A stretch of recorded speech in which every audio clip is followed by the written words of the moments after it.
I'm not 100% sure if I'm going to be able to stream tomorrow, and I don't know if I'm going to be able to stream next week, so I figured I would turn on Bloodborne and just play the game until I got bored today. That way there's at least, I don't have to go like 2 weeks without streaming the challenge. So let's just get right into it. While I sit through this loading screen, I'll go ahead and post my one stream link I'm going to do today. I just basically decide on a day-by-day basis how many stream links I'm going to post. And today is going to be one. Because I'm feeling lazy. I'm working on timestamps for one of my other videos right now, too. I'm basically taking a break. I'm basically taking a break from working on stuff for my other video by streaming. Okay, here we go. So this is the last place where we stopped. I don't think we got the lever here yet. No, we didn't even go into this floor yet. Okay, so we're going to start exploring this floor. That's what we're doing today. With dungeons like this, I usually like to go upstairs first and check to see if I can get through that way. A lot of the times these are one-way doors, but not always. Yeah, sometimes you can just go right through here. Can potentially help you skip part of the level. In fact, I'm going to run past these guys. I have to get into the mentality of playing... I have to get into the mentality of playing gun only again. Because like during the week when I play the game, I just play the game normally. And then when I go to stream, I have to remember I'm doing a challenge run where I have to like manage my ammunition and stuff. I can't like actually fight every enemy. I have to run away from most enemies. I think this is a dead end. Yes, it is. Can't remember where the lever is in this floor. We're just gonna have to go look for it. You chill out. This ghost can't really do anything to you if you run away from her. The most dangerous thing this ghost can do is, if you're not looking at your monitor, she can teleport to where you are and attack you. She can actually teleport all the way to where the lamp is, which is crazy. Like if this ghost knows where you are, there we go. If this ghost knows where you are and you've loaded your game, but you're not really like paying attention to it, she can teleport to the lamp and actually attack you there. It might actually be faster to let these guys kill us, but I want to run through here and pick up all these items. Oops, I missed that item because I was looking away from the screen. I was trying to read chat. There's an item over here too. Okay, I didn't mean to do that, but it actually worked out. Oh. Will you guys chill, please? Calm down. Free bone marrow ash. That actually is really good for us. Just gonna keep running from everything, and then eventually they're either gonna give us... Oh, they actually blew themselves up, which is really good for us. It's about as good as it could have gone. There's a trap lever over here somewhere, I'm fairly sure. I'm not gonna kill this thing, it's gonna drop something that I don't need. I think we're pretty much done here. Now I think it's a good idea to either use a bold hunter's mark or just let these enemies kill us.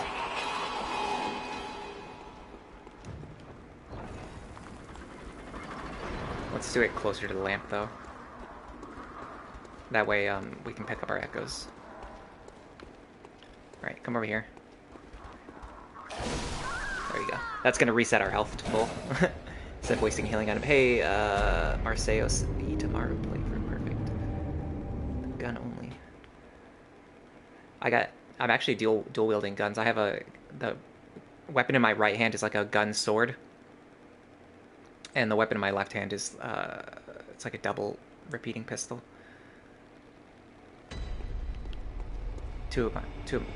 Among my favorite weapons in the game. The repeating pistol is definitely one of my favorite weapons in the game, I think. Alright.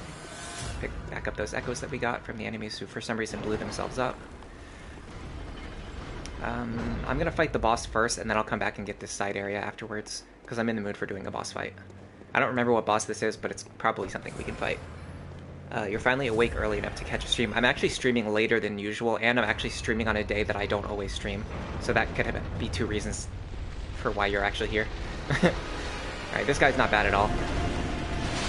The big thing is going to be if we have enough damage, which I don't know if we do. But we're about to find out. What I want to do is shoot his head, just like that. Okay, yeah, we have enough damage. It might not seem like we're doing a lot, But once you break this guy's head, he takes a lot more damage. I'm gonna break his head and then I'm gonna use the bone marrow ash on it. Oh, make sure you reload. So I'm gonna be focusing on right-handed shots. These are the most cost-efficient. Like, I do the most damage for shooting one bullet. And then after I shoot him enough times, his headpiece is gonna break. Like, he's got armor on his face. And once you break it, the face part takes like 5 times as much damage. It's crazy how much extra damage it takes. It goes from having like a negative damage modifier to having a positive damage modifier. That's the best way I can explain it. You do have to do a lot of damage to the face though. Once we get close, I'll switch over to the bone. I'll load my bone marrow ash. And then once the face is broken, we'll switch over to our gun that deals more damage, so we get a damage multiplier against the broken armor.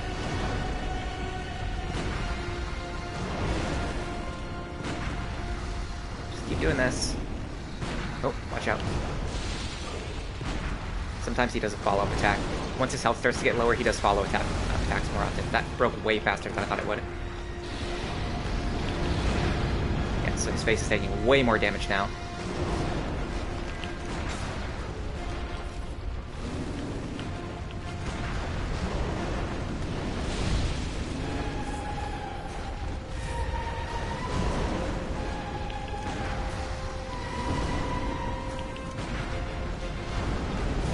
All I have to do is make sure I kill him before his face heals. That's not good. Come on, stop spamming that.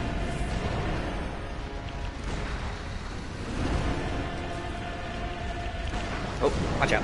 See how it only takes 800 when I hit his body, but it takes over 2,000 when I hit his face? You have to line up your shots. This should be it. There you go.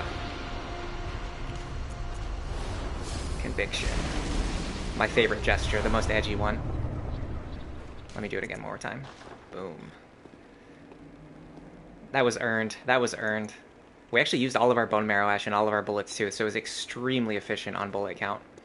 Alright, so I'm gonna not touch this lamp because I actually want to get the treasure. I want to make sure that I remember to get the treasure room when I come back here. That went really clean. That one's gonna be a clip for sure. That one's gonna be a clip for sure. I have to go back to the dream now though, so I can restock my ammunition before I explore that side area. So yeah, my goal today is to just play Bloodborne until I get bored, and then once I'm done with that, I'll go back to working on my other video.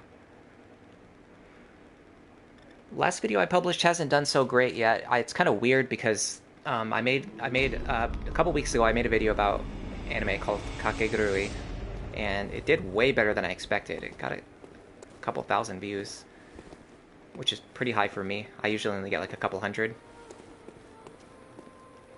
So I made a follow-up video, and the follow-up video has gotten like 50 views. Like nobody, for some reason, nobody, like YouTube thinks that all of the people who watched the original video, I guess they just, YouTube thinks that they aren't interested in it. So it's just not showing the video to anybody yet. I don't know if it's going to start giving impressions soon or not. Kind of like a behind-the-scenes thing. It's weird how YouTube like decides or just like doesn't decide to give impressions on videos. I don't really understand it sometimes. By the way, we did that without even using our bolt paper.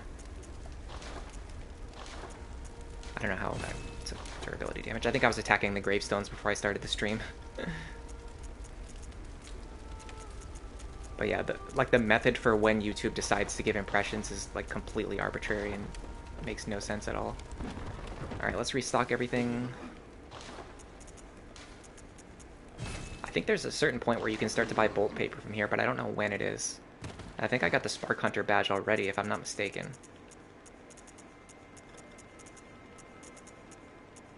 Cosmic Eye Watcher badge, that's the one I'm thinking of. Or no, it's the Spark... Okay, yeah, we don't have the Spark Hunter badge yet. We have to go get the Spark Hunter badge. I think I messed up during the last stream. I think I thought that I had the Spark Hunter badge, but I didn't have it. Let me double check, because I want to make sure. I might actually have it. I'm going to buy as many Quicksilver bullets right now as I can afford. Patrick Dodson, you watched both parts of Kakegurui, but you just thought it was okay. The show, not your bed. I get you. I thought it was entertaining, but... I don't get mad when people don't like something that I don't, sorry, if people don't like something that I like, it doesn't make me mad. What really surprises me is how often people on the internet get mad at me for liking something that they don't like. Like, I don't understand why that would bother somebody. Like, why would it bother you for somebody to enjoy something, even if you don't enjoy it? Like, how does that affect you in any way whatsoever? I don't know. But yeah, I thought it was pretty entertaining. I'm doing a rewatch of Kaiji right now. I'm definitely getting really into this, even though I already know what's going to happen because I watched it once already. I'm definitely finding myself very invested in the story and the characters in a way that's different from Kakegurui. Like, Kakegurui, you basically get like the entertainment value from everything that's happening. Like, oh, this is interesting, this is funny, like this is amusing, like it's cool to see this happen, but it's not really much of a story. Like, things just kind of happen. Whereas in Kaiji, like, it's extremely focused on telling an actual story. Very, very different.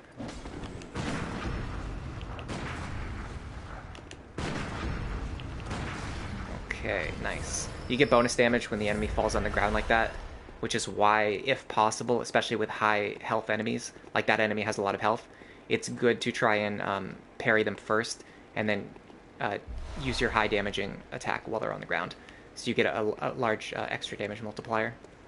But in some cases, like, it can be better to just like attack the enemy and just hit them, like shoot them a couple times and kill them without trying to get a parry.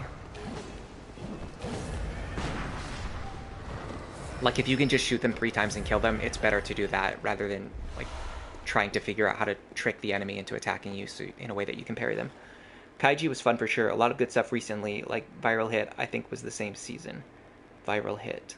Is that one of the... I actually haven't seen the 3rd season yet, so if that's like, maybe, is that the name of a game from the 3rd season?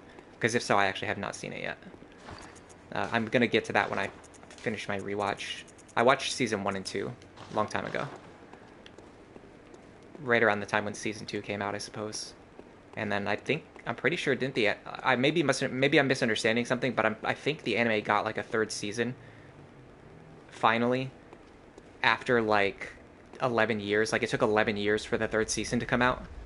And if that's true, which I think it is, when I finish my rewatch, I am going to watch the 3rd season.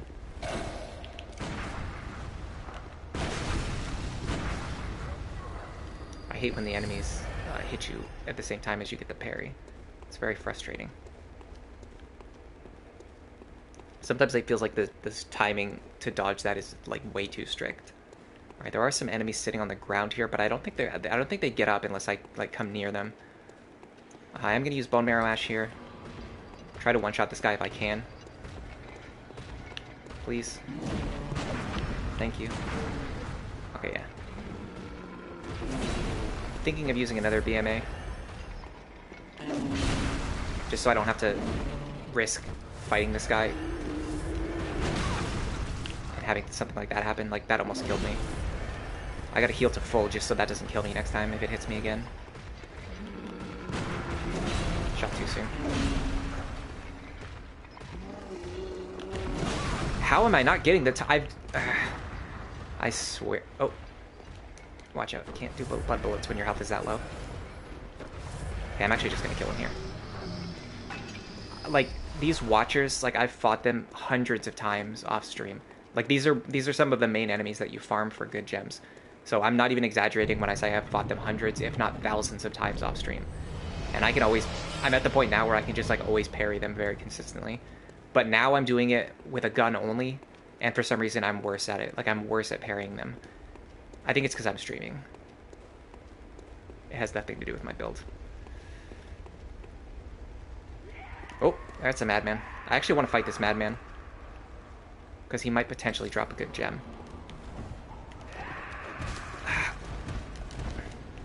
That's the problem, is I knew he was going to attack me as soon as I dropped down.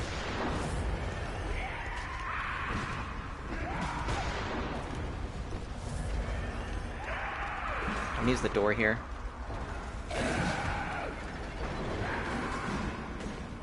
Okay. Please, come over here, madman. away from all these other enemies.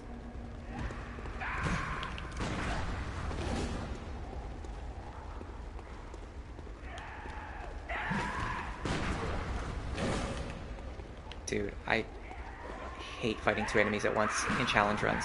It's so much harder than in a normal run. Oh, I almost killed myself there. Watch out. Okay, here we go. I need him to do the attack that I can parry. Of course, he's not going to do it. Okay, let's do a BMA. I think it's worth it. If I get another parry, he's gone. I gotta be careful for that trigger on the floor, though. I stepped on it once already. You know what? I'm just gonna do that. No need to parry. His health was low enough already. And it wasn't even worth it. He didn't drop the thing I wanted. Hey, East Felix. Thanks for stopping by. Today we're doing a Bloodborne with gun only. I've been working on this challenge for a while. It's actually taking longer than I expected because the start of the run, I played really, really badly. So the starting part of the run is supposed to go faster. It ended up taking me like 3 hours to get through the first hour of the game. And that has just kind of delayed the entire challenge. So it's like every single area I go into, I end up being behind on what my time was supposed to be. At this point, like this, I could have finished this run in about 20 to 25 hours. We're at like 21 hours already, and I don't think I'm close to the end. I'm kind of close to the end, but I'm not as close as I would like to be. You joined in the last stream. Sorry, I didn't remember you. I'm surprised too, because I usually, well, I should, now it's sounding even more mean. I'm not trying to say this in a mean way. I'm saying this, this is about myself. This isn't about you. Normally I remember, like, when people come to the stream for the first time, so I'm surprised that I didn't remember this time, is what I'm trying to say. It's not because you're forgettable. It's probably because I was tired last week and I'm tired this week. Okay, I really don't want to fight these dogs. I also don't particularly want to lose my 48,000 echoes. I'm thinking of just running. Yeah, let's go back to the dream. Or don't.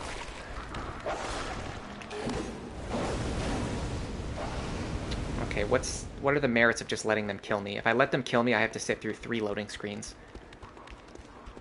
Oh, okay, well. Problem solved.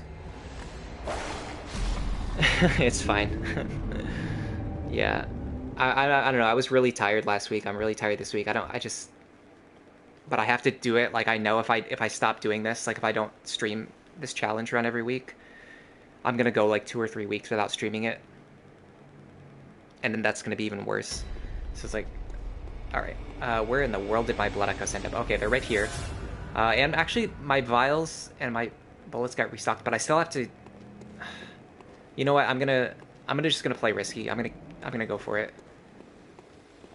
Because I know how to do this floor. What you have to do is just run past these guys. They might notice me, but even if they chase me, they can only chase me so far. The place where I'm trying to go is like around here. Yeah. Like, you eventually get to a point where those dogs can't chase you anymore, if I'm not mistaken. So first of all, you can open up this shortcut. That kind of makes it easier if I do die. I can just run through this middle door. The other thing is that the dogs won't follow me down here. They've actually already stopped following me. So then all I have to do is just go downstairs and find the lever. Do I have a lantern? I think I never bought the lantern in this run because I've always been, like... I've been struggling with my funds for this entire run. Alright, be very careful because I have oil on me. Okay, it's gone. When you walk through those oil pools, there's usually enemies with fire damage around that are kind of set up to kill you with one hit. Okay. I mean, that's fine, but it's not what I'm looking for. Where's the lever? It's got to be somewhere around here. Ritual Blood 5 is good. That's useful. I guess there must be a passage leading the other way. I'm pretty sure I'm in the right place. I just haven't found the lever yet. Let's fight this guy. So he's not chasing us around later. Nice. You've been doing a bit of challenge runs yourself, and it's been pretty fun. Oh, cool. What kind of challenges are you doing? Okay, lever's got to be over here. I'm gonna run for it. I don't want to fight all these rats. I don't want to fight this guy. Okay. You get immunity while you're hitting the lever. And then if you're good, you can just like roll away like that. Now the lever's open. Oh, the dogs actually jumped down here. Why did they do that? Well, it doesn't matter because now they're stuck down here. Oh my god, we almost died. Oh, it seems like every enemy knows where we are now. Like when I hit the lever, every single enemy in the level came running for me, even the dogs. That was weird. Why did that happen? Okay, this guy's fine. I think this is Defiled Amygdala. I'm like 99% sure this is Defiled Amygdala. Because when you get summoned by players using the random co-op feature, you almost always get summoned here to fight Chalice Amygdala, because it's the enemy that people struggle with. Okay, so let's go back, we'll restock, and then we'll come back here, we'll fight Chalice Amygdala. Defiled Amygdala. You're doing a challenge where you only level skill and nothing else. Okay, I mean, that's pretty standard, but definitely, I assume the big problem is going to be lack of health, because you're not going to have any health. I could definitely see that being a problem. A little bit harder than a normal run, not as hard as like an insane challenge run. I kind of like ease my way into challenge runs the same way. So like I didn't want to do a blood level 4 run, so I did a run where I limited myself to like, I think it was like level 26 or something like that. And that's like a level 26 challenge is obviously it's not as hard as a blood level 4 run, but it is harder than a normal run. So you can kind of ease yourself into the like more difficult challenge runs by starting off with ones that are a little bit more doable. I'm gonna give myself a little bit more health. I think Amygdala will probably one-shot me anyway. But we shall see. If I don't get this on like the first or second attempt, I'll probably just go do something else.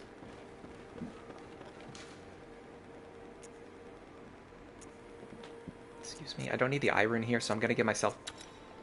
Excuse me, I got the hiccups. I'm gonna give myself HP. I got Fire Paper, I got BMA. I'm going to do, because we have a lot of vials and a lot of bullets, I'm going to do one practice attempt.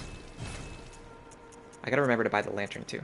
I'm going to do one practice attempt just to like get used to the feel of the fight, and then I'll go through and we'll do a serious attempt after that. Although that was a mistake during the last stream. I was doing that during the last stream, and every single time my practice attempt went way better. It's only your second playthrough, so you're not doing anything crazy yet. Oh, cool. What build did you use for your first run? I hope it wasn't also a skill only. If you use the skill build for the first run, and you're doing a skill challenge for the second run, I'm gonna say that's not the best idea. I'm gonna say it. I'm guessing you probably did like strength or quality on the first run. That's what most people do on the first run.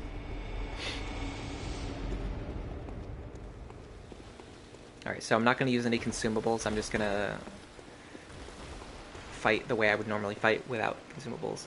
Strength build, yeah. Strength builds are really good in Bloodborne. They're good early on, they're good in the mid game, they're probably, I think strength is either the best or maybe the second best damage dealing stat in the, like, end game, post game. This is, yes, Defiled Amygdala, okay. I was gonna be absolutely floored if I was wrong about this.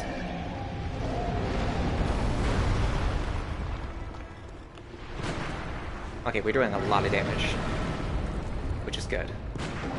That is a good problem to have. Gotta make sure you don't miss your shots, that's the big thing.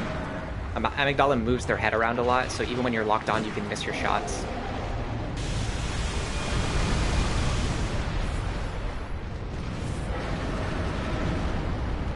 Fighting them with a ranged weapon like this is actually way easier than fighting normally, too. This is one of the fights where like it's actually going to be easier on a challenge run, or on a gun-only run at least. Because trying to hit the head with melee attacks is kind of difficult. Hitting with the gun isn't guaranteed, but it's not as anywhere near as hard.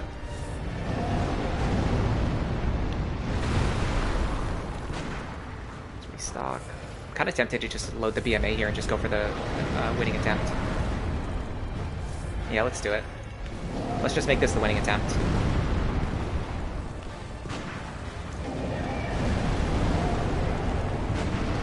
As soon as her headpiece breaks, I think the fight is like, might not be over, but it'll be very close to being over already. Make sure I got my bullets loaded at all times, so that when she does fall down, I'll be able to get as many shots as possible without worrying about reloading.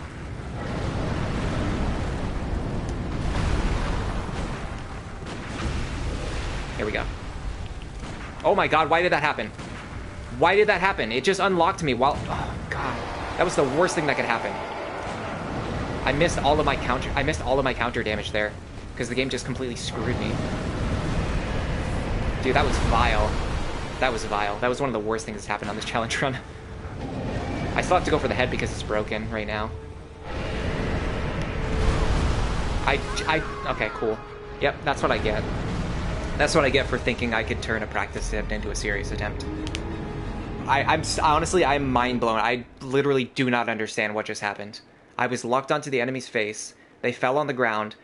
I was going to shoot their face with loaded bone marrow ash, and then the game just unlocked and shot it like at the arm instead. Bloodborne was also your first Souls game. You're going to either do Dark Souls 1 or Elden Ring after you get your new PC. Interesting. Interesting. I'm not sure I have a strong opinion on that. I think you should play whichever one probably seems more interesting to you, although if you're interested in doing co-op, it's definitely better to play Elden Ring right now because the game is new and it's very active. It has a lot of players. Whereas Dark Souls 1, even Dark Souls 1 Remastered, is not as active anymore. It had a very brief time, like right after it came out, where the servers were pretty active, and then people kind of just like moved on pretty quickly, actually. I was actually genuinely surprised at how fast people moved on from Dark Souls Remastered.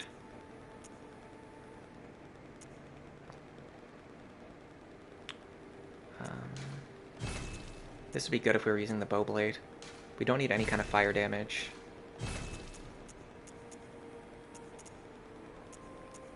Yeah, I'm very tilted, so I'm not gonna go fight that boss again right away. I'm gonna go do something else.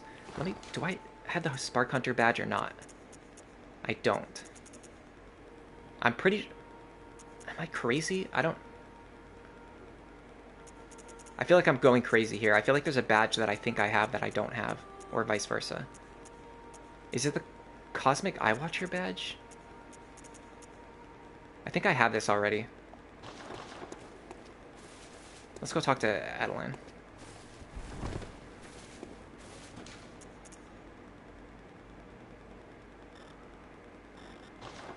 Yeah, I think I'm going crazy here. I'm pretty sure I already have the badge that I'm thinking of. I think it's the Cosmic Eye Watcher badge. You're gonna play Elden Ring with a friend, so it's probably gonna be Dark Souls 1 and Elden Ring, kind of hopping between them. Oh, okay. I mean, if you can get both, then yeah, you should just get both. If you know that you're gonna enjoy them, you might as well just get them. What I like to do is get games when they're on sale, and then play them later. I don't really like... I know some people like stockpile a ton of games that they never end up playing. I don't really do that, I would say, but it's more that if I want to play something, I don't usually buy it right away at full price. I usually just wait until it is on sale, and I get it then, if that makes sense. Alright, I'm gonna give her the brain fluid. We're gonna get regeneration blood from her, and the balcony key. Give me your blood. Okay. Yes. Okay. Is her name... Her name is Adeline, right? Yeah. Yes. So we got a Yosefka vial and an Adeline vial. And we got the balcony key. Balcony key's not super useful for our needs. It's actually pretty good on a regular playthrough, because there's some materials over here you can get. I think there's a free bloodstone chunk over here. Maybe even 2. And if I'm not mistaken, this is also where you get the Black Sky Eye, which we're not going to be using. You already got Dark Souls 1, and your friend gifted you Elden Ring with the DLC. Oh, that's cool. That was nice of them. Did you say that last week? Now I think I'm remembering. If you're the person I'm thinking of, then you might have already said that last week. I can't remember. Somebody was talking about their friend gifting them games, though. I do remember that. I'm not completely senile yet.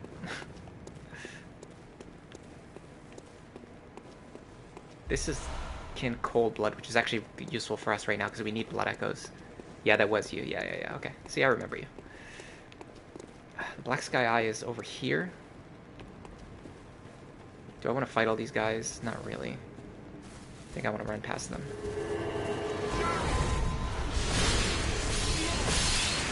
Okay.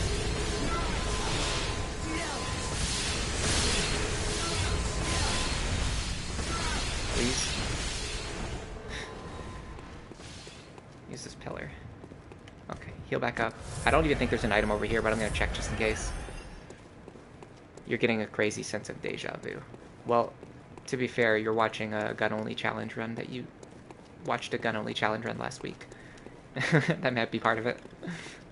Plus, my streams are usually just me rambling about stuff and not really knowing what I'm doing, so you might have a similar feeling on that too. There should be a bug over here. Is he on the left side? He might be gone already.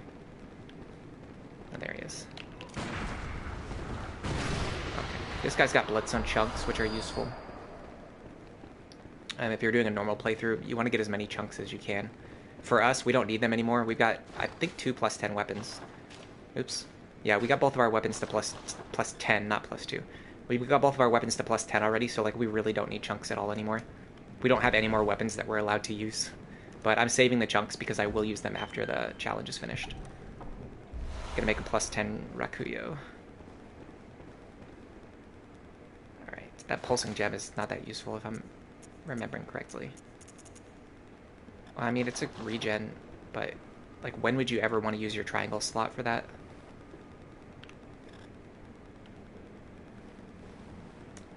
Let's see, is there anything else we can do while we're here, or should we just head back? Kind of want to just head back. I'm kind of lost on what I should be doing right now, because I think I've cleared like almost everything in the game.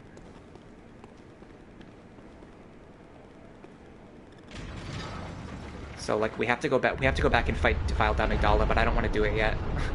I want to do something else.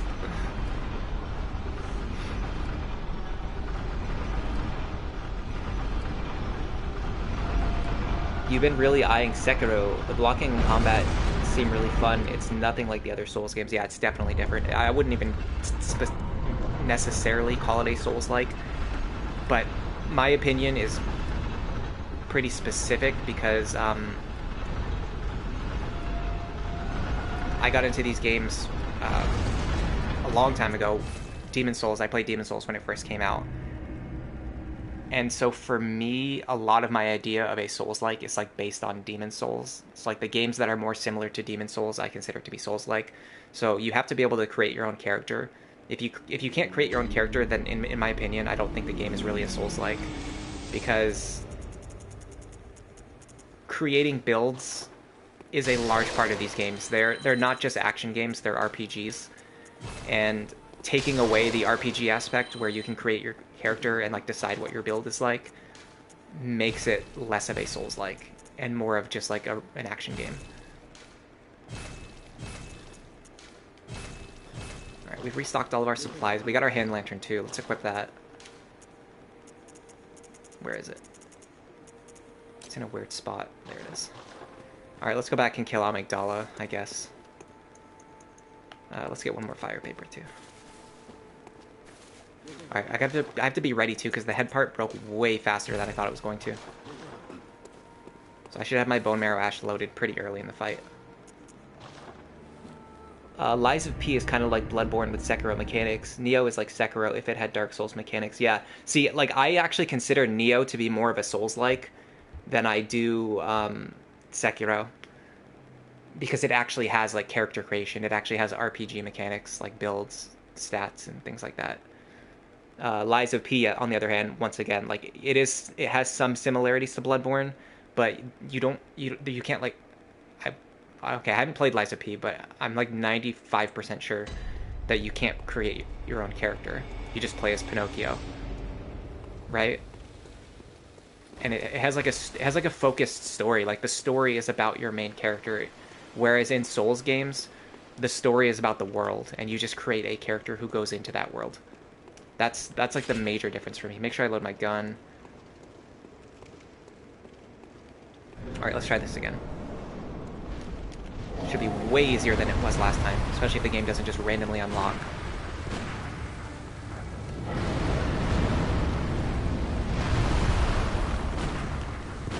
Oh god, I have to reload. Why am I not reloading?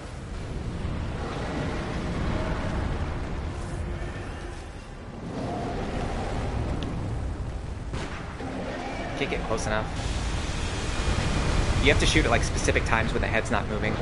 Otherwise the head moves out of the way and you miss your shot. But then you also want to be close so that you deal more damage.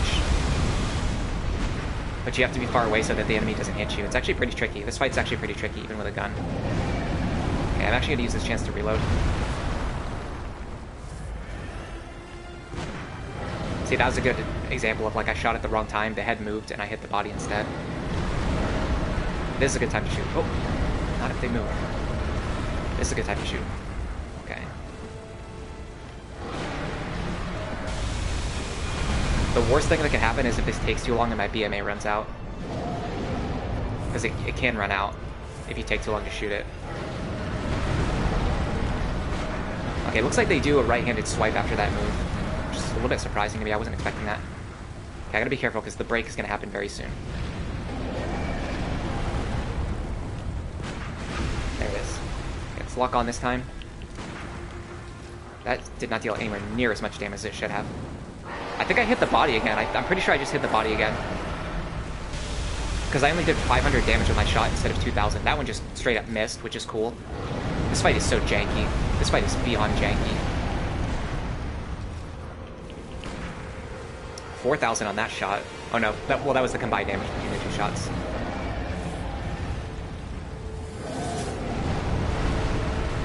This fight is straight up jank.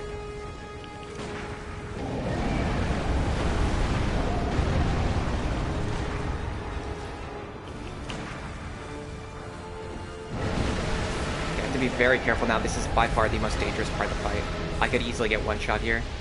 I have to wait for it to do yes, this. Do this attack. And then I can run in, get a free shot. Watch out. Don't get blown up. Yes. Do this attack. I can run in, I can get a free shot. Okay. Our damage isn't as high as I would like, but it's high enough.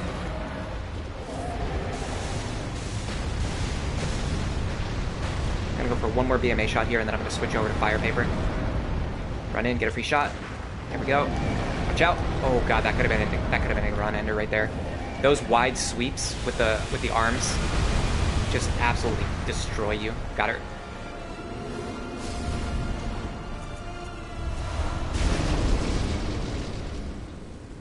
And with that, we get our Curse the Mirror a heal. That opens up the next dungeon for us. We are done with the Defiled dungeon. Not bad at all. I feel like we just... A lot of people think the Defiled Watchdog and Defiled Amygdala are like some of the hardest things in the entire game. We just did it in like the first 40 minutes of the stream. Alright, let's see. Yeah, there's no character creation in Lies of P. That's what I thought. You can pick weapon classes in Lies of P. It has a very unique weapon system like Bloodborne where every handle can be detached and added to any blade. And builds aren't just strength or dex. There's a stat that affects elemental weapons and also affects your left hand damage, puppet parts, kind of like Sekiro. It's ninja prosthetic. Well, I mean, that's kind of like Arcane and Blood Tinge. East Felix likes Sekiro because FromSoft really deviated from the usual, so you like how unique it is. That's totally fair. I do actually get that. If you want to try something that's like similar but different. Amygdala was your least favorite fight because she's so janky. You beat her by just making her constantly jump and breaking her limbs. Yeah, I don't like the jumping strategy.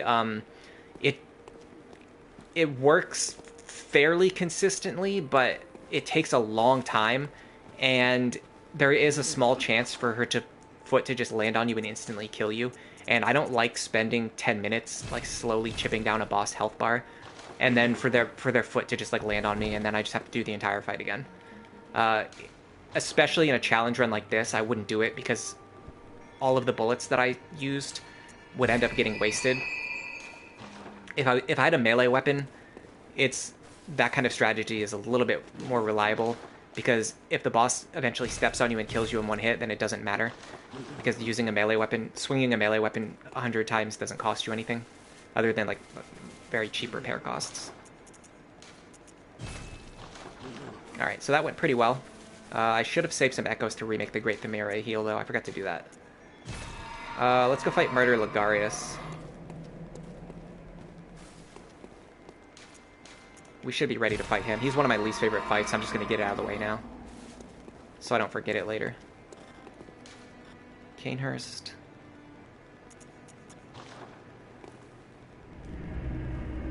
Sekiro has a prosthetic. You're missing arm. You agree about Lies of P having a major story difference, but you think they captured all the gameplay elements of the Souls games. Yeah. It's just that people like different things. Like for me personally, like the character creation is the #1 thing that I like about Souls type games. Because for me, they're way more of like RPGs than action games. And even the RPGs that I play, like I prefer like Etrian Odyssey more than Dragon Quest or Final Fantasy. Like I prefer games where you create your own characters and explore the world. Way more than games where you play as a character and learn about the story of that character. I think this guy's gonna knock me off the ladder, by the way. Pretty sure he's about to knock me off the ladder. Oh my god, that was close. My stamina was like almost empty. If that guy lowers your stamina to 0, you fall off the ladder. It's really annoying. It just wastes like a full 2 minutes of your time. He can't kill you. He just annoys you.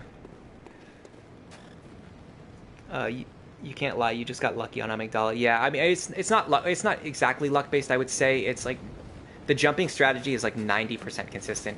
It's just I don't like spending 10 minutes on a strategy that can fail 10% of the time.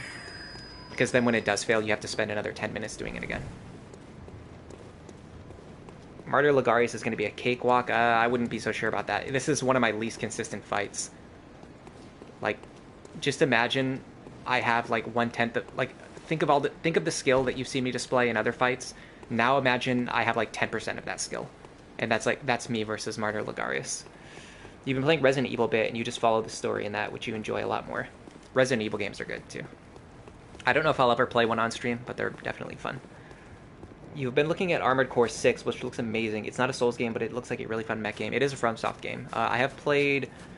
I like, for mech games, I actually like a lot of mech games. I like mecha stuff a lot. I love Gundam. We talked about this during previous streams, whenever the topic of anime came up. I really like Gundam. I love Super Robot Wars, which is a strategy RPG series that has a crossover between like a bunch of different mecha. Like if you like strategy games and you like mecha anime, you absolutely need to play Super Robot Wars. It is incredible. Yeah, like I literally am incapable of dodging that attack. I like Armored Core. I like Front Mission. Front Mission is really good. Unlike Super Robot Wars, which uses franchised characters. Shot him too soon. Okay. I feel like I can kill him without Bone Marrow Ash, so I'm not going to waste my Bone Marrow Ash.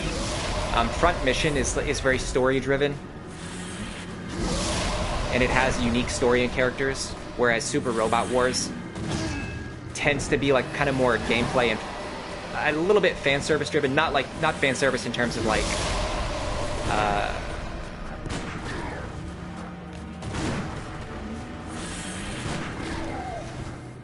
what am I trying to say here? Fan service in the terms of like seeing really cool things happen, not fan service in the terms of like women in bikinis. But it also relies on like franchise characters too. So like if you like Gundam, if you like Code Geass, if you like Getter Robo, like if there's any like mecha anime that you like, there's probably a Super Robot Wars game that has characters. And oh my god, please stop dodging.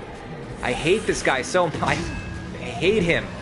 I just want to talk about anime and not fight this guy.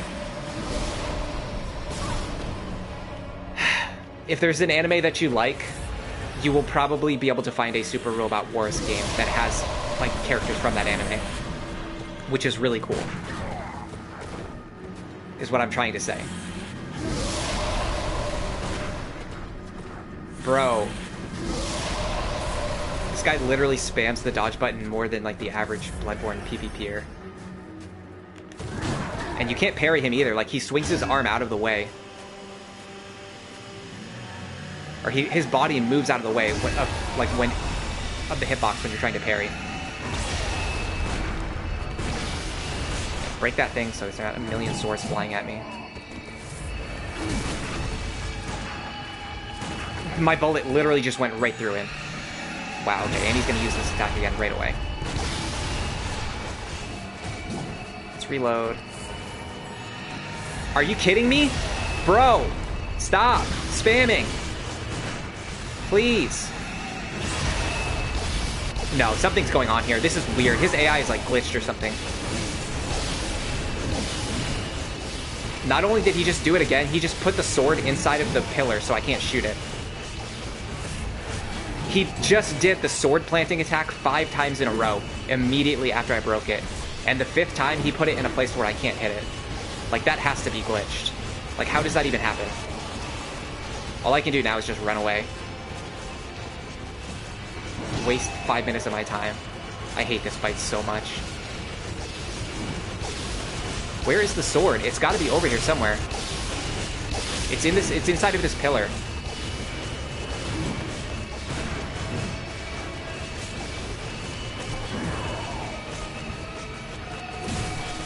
Please.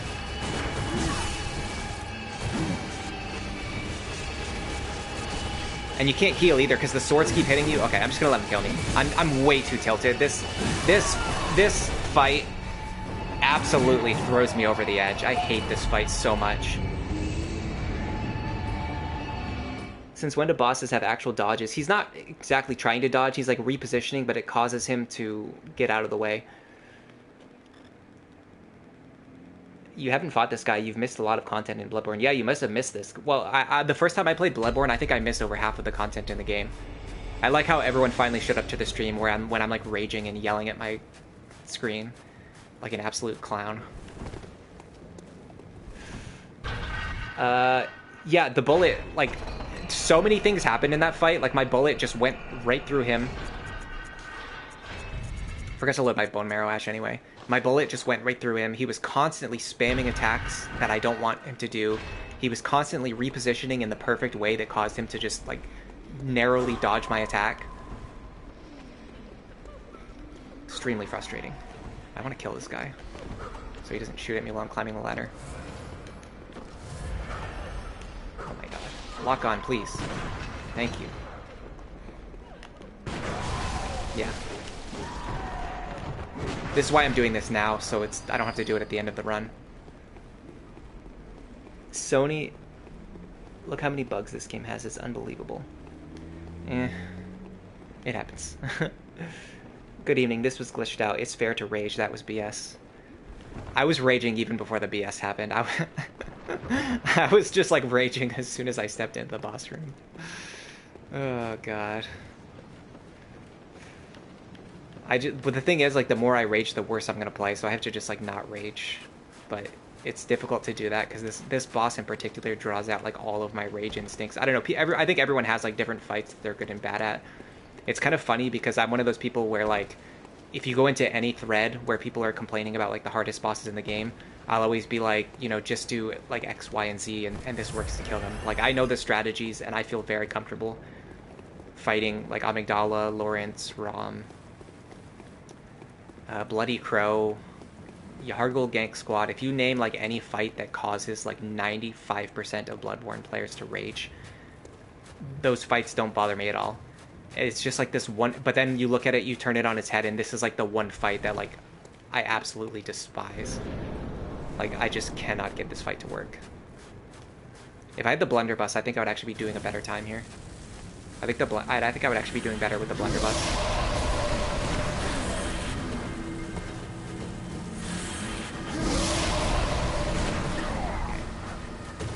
I think if you delay your dodge on that, it's a little more consistent. This move is just him wasting my time whenever he does that. There we go, I parried, okay. So that one I want to parry a little bit earlier than I was thinking. Did I load BMA yet? No. I'm considering loading my BMA so I can get extra damage now early in the fight when it's easier to get shots.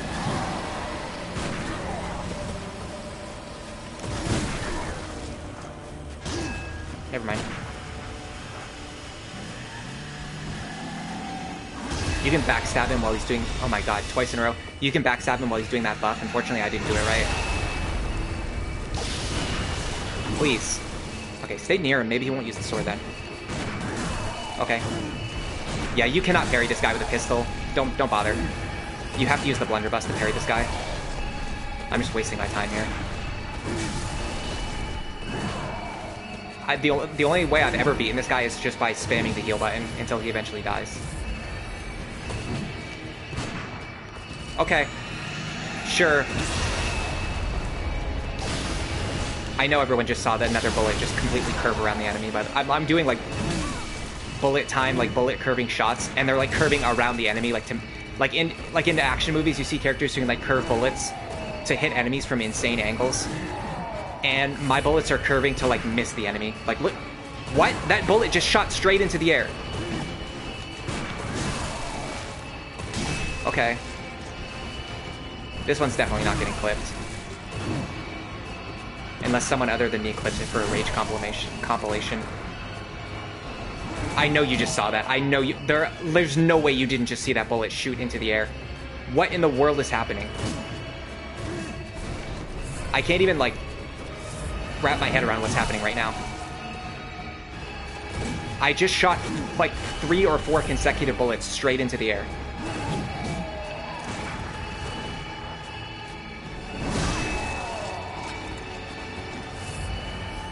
All I need to do is just hit him. Okay, sure. Yes. Okay. Uh-huh. You guys are seeing this, right? Like, I'm not imagining this. I'm locked onto him. I'm standing right in front of him. My bullets are shooting straight into the air.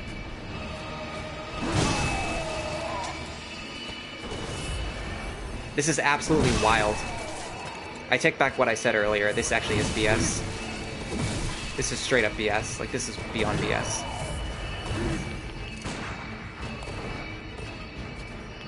What can you do in this situation? My bullets will not shoot at him. They are shooting past him. They're curving upwards. Even that one. That one hit him, but it actually... I saw it curve upwards.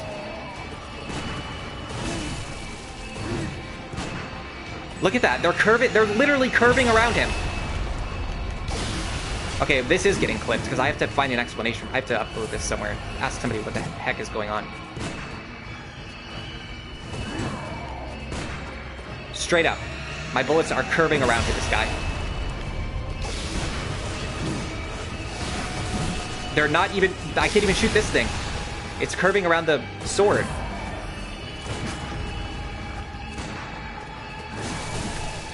What?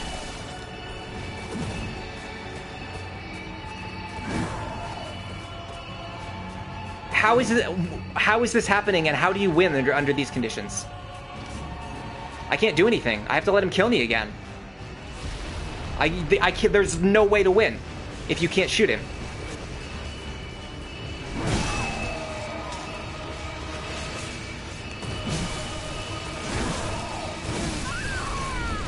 Logarius has some power we can't see. That was 100%, 110% not fair. Logarius has infinity. Bro, no way. Rage time. I mean, how could you not rage while seeing this happen? I just shot 25 bullets and like 23 of them missed. They just curved around the boss or shot straight into the air. This is off. This has to be fixed. You just searched it up. He has an aura that deflects bullets? Are you kidding? I've never heard of that before. I have literally never heard of it. And I've done gun-only challenge runs before where I fought this boss. So how could that be true? I've literally killed him with a gun before. You think it's more like you were never supposed to fight with only a gun. I mean, that's technically true, but... I've literally fought this boss with a gun only. Hold on a second. I have clips of me fighting this boss with gun only. And I've never seen this happen before. Or if it did, it wasn't happening this much. Like, if it happened so infrequently that I didn't notice it. You just found a Reddit post and many people are saying it. I mean, it's obviously true because it's happening right now. But it's so weird that I've never seen this before when I've done gun-only challenge runs before. Maybe I used the blunderbuss on my previous run. Honestly, it might be the time for these bloodstone chunks to come in handy. Because what we could do is we could switch to the blunderbuss here. We might be able to kill him with the blunderbuss. Can you check, if you're looking at that thread, can you check if the aura only happens in the second phase? Because it seemed like the first phase I was hitting him consistently. And the second phase is when he started to, when my bullets started to go crazy. If this is intentional, then it's really, really, really stupid. But I'll accept it. If it's unintentional, then it's an absolute clown fiesta, the likes of which I've never seen. Logarius. I'm searching through my old videos, by the way. That's what I'm doing, if you don't understand why I'm just standing here. Yeah, I killed him in only 4 minutes. Maybe I was using the blunderbuss. That's the only thing I can think. I'm gonna link it here too, by the way. I think it's yeah, it's public. I think we're gonna have to make a blunderbuss to kill this guy. I can't believe this is happening.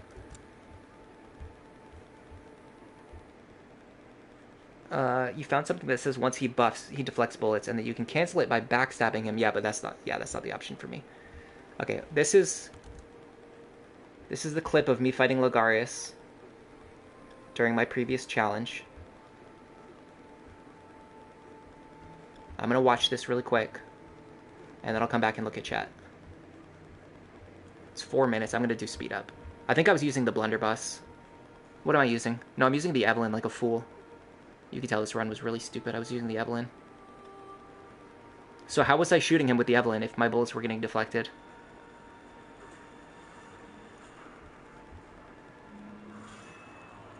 Yeah, he's not deflecting my bullets. So I guess the winning strategy is to just have your bullets hit him.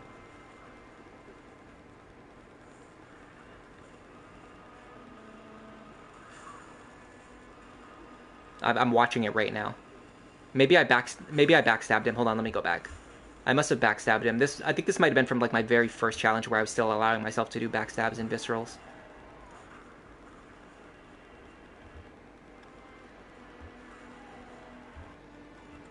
Because he's not buffed. So I think that's the difference. I think he's not buffed. I think I stopped him from buffing.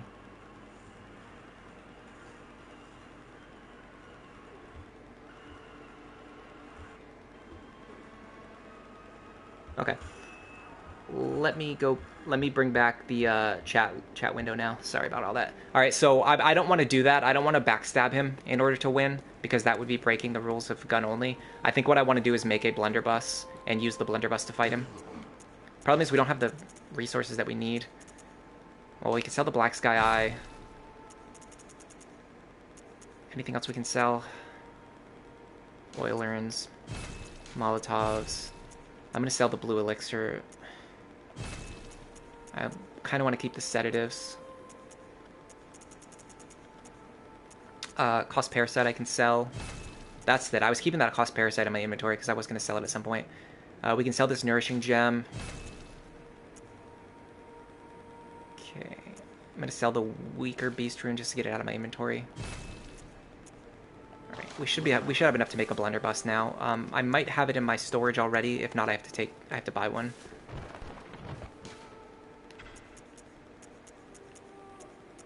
No, the only thing I have is the Evelyn. Okay, so the blunderbuss should work here because it's gonna. I think in theory it should work to offset the bullet curving aura, because we're gonna be shooting a bunch of pellets at him, and it's also gonna make parrying him way easier too. So here's the strategy. I'm going to go in.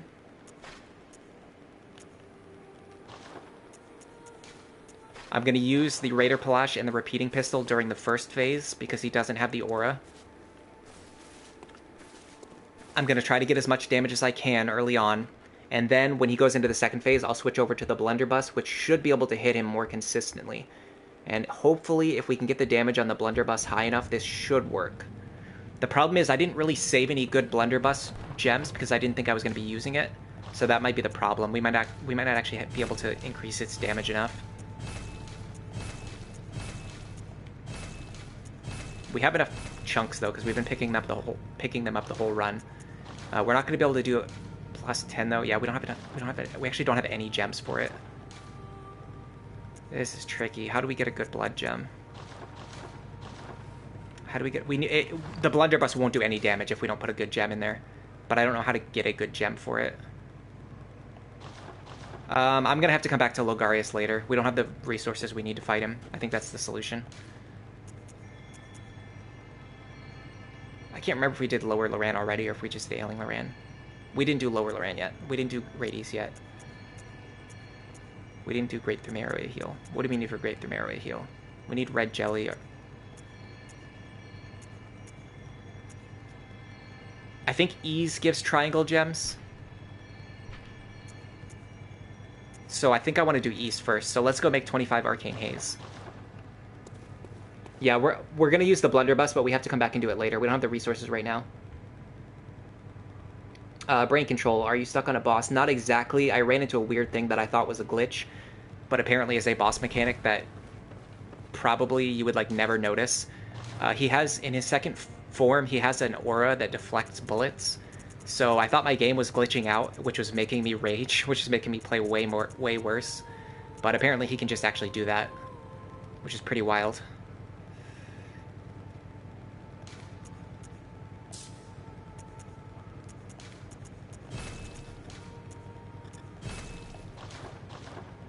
And we have to use this gun right here because the blunderbuss here, it has a spread shot.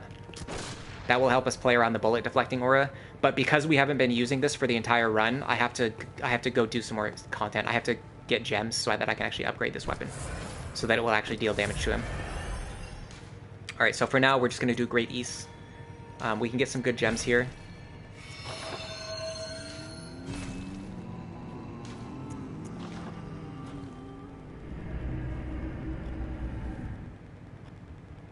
I wonder how many times you just said blunderbuss. A bunch of times, probably.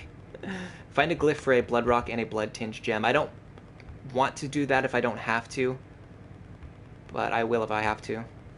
I probably don't have any glyphs yet anyway because you have to unlock depth 5 FRC before you can get access to good glyphs. It's supposed to be so you can parry in phase 2, but it just makes it so he can't do damage at all. Yeah, I mean, you can't really parry him in the second phase if he deflects the bullets, and then at the same time I wasn't even being, like, my bullets were just curving around him, even, like, my regular shots.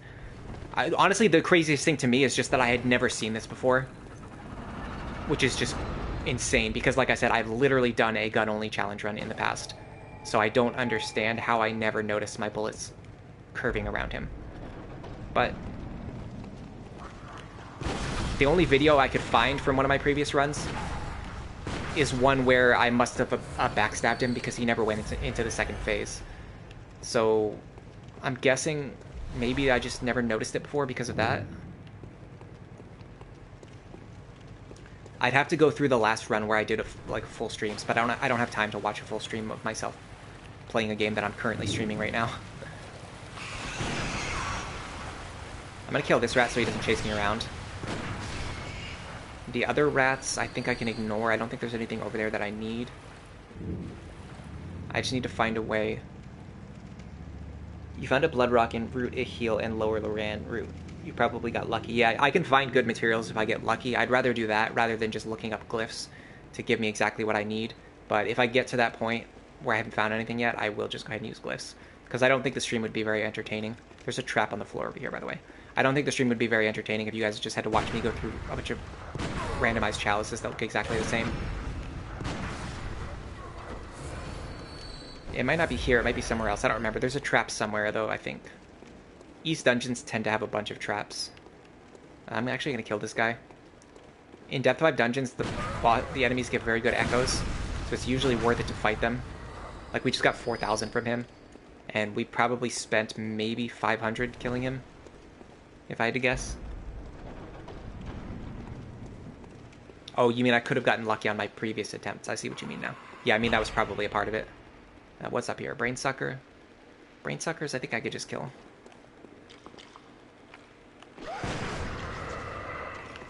Do your melee combo. Yeah.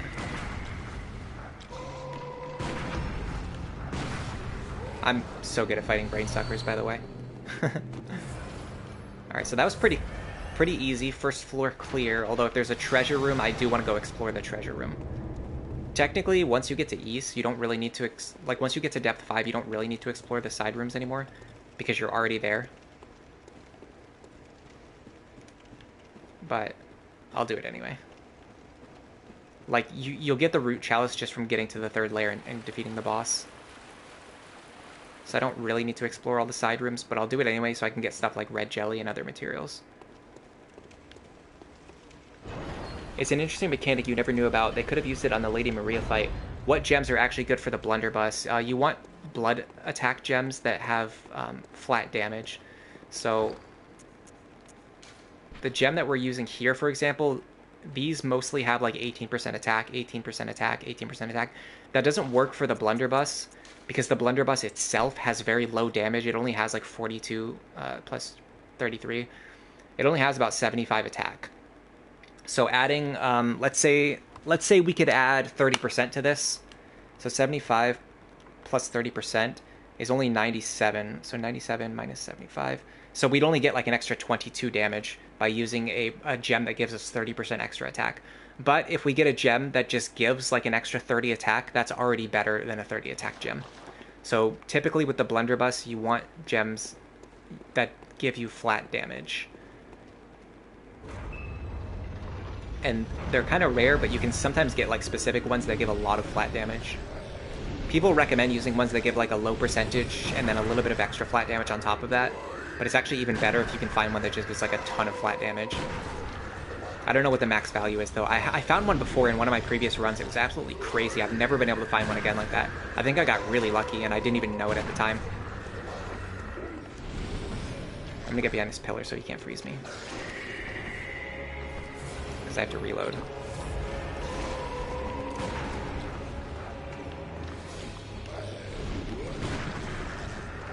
We're getting an extra 100 damage from the repeating pistol shots, but it actually doesn't help that much in this fight. Oh, watch out. I'm actually just going to use the Raider Flash here. This is like an efficiency fight, because we're not really in any danger, so we might as well just chip him down slowly and save some bullets.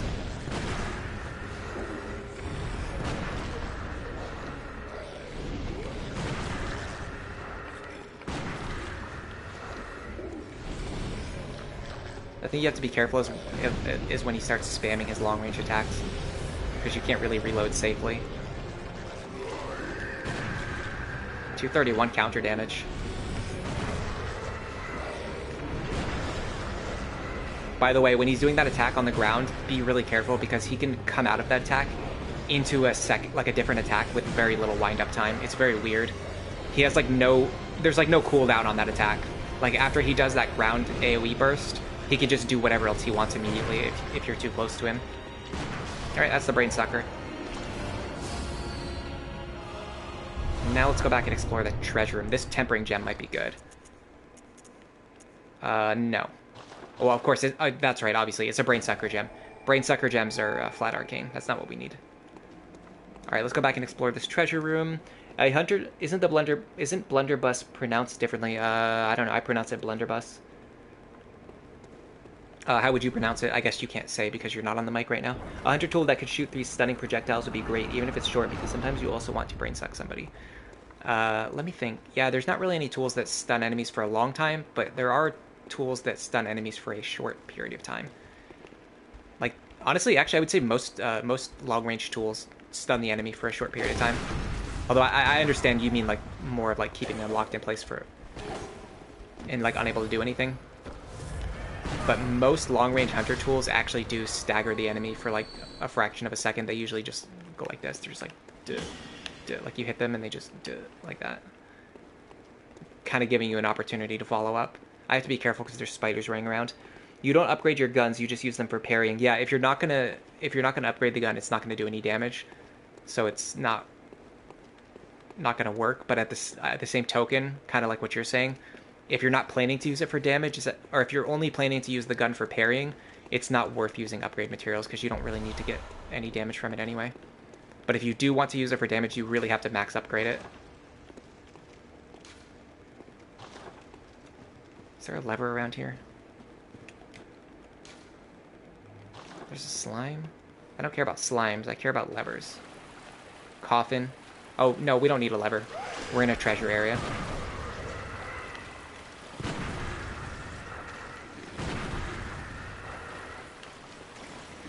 Okay. I guess he didn't want to attack. They're very weird, brain suckers. Sometimes they just stand there and stare at you. I pronounce it blunderbuss.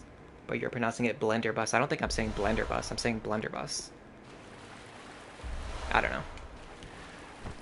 know. Less anger suits you. I was getting scared. I don't think I was that angry. But that was definitely a tilt moment.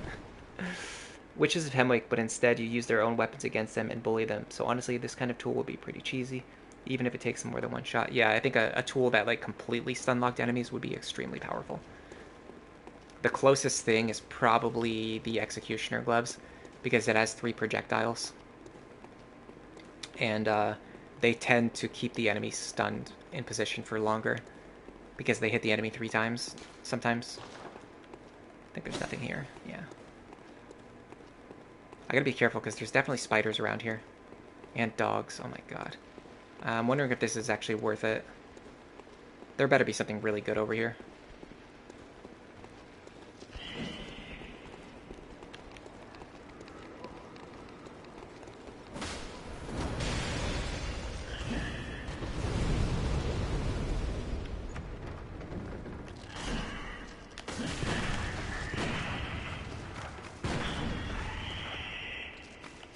That actually went way better than I thought it would. Honestly, knowing that that effect is not a glitch, and it's actually, well, I don't know. Yeah, honestly, it might be a glitch. It still might be a glitch. It might just be a known glitch. But either way, knowing that that's a thing, and it wasn't just like a 1 in a million chance of my game just bugging out, but it was actually something that at least like happens in the game, that people know about it, and it might even be intended, makes me less tilted. I will say. I don't want to return yet. I want to get the next lamp.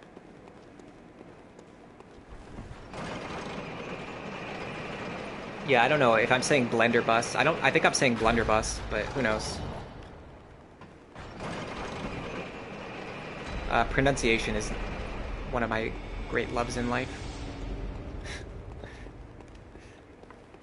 In story dungeons in these treasure rooms, you mostly only find chalice materials, even in the coffins. Yeah, I know.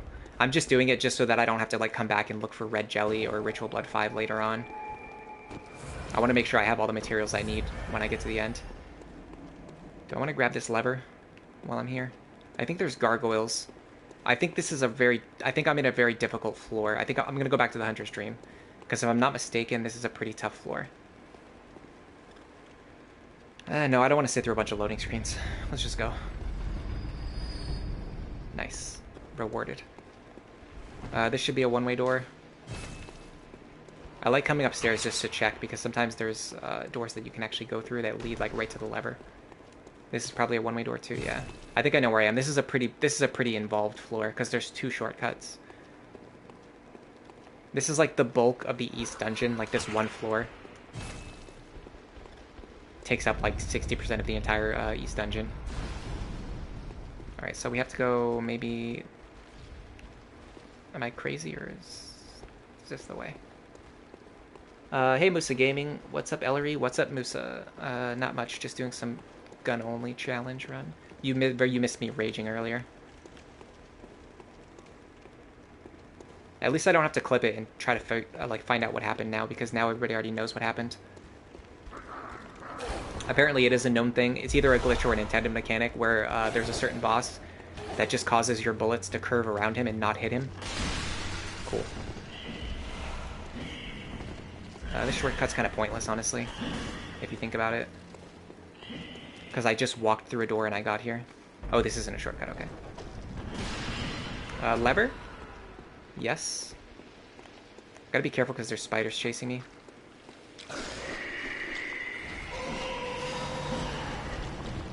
That actually wasn't nearly as bad as I thought it was going to be. Especially because I've adopted the strategy of just running past everything. Okay. This is the shortcut. And mildly useful to get back to the main room.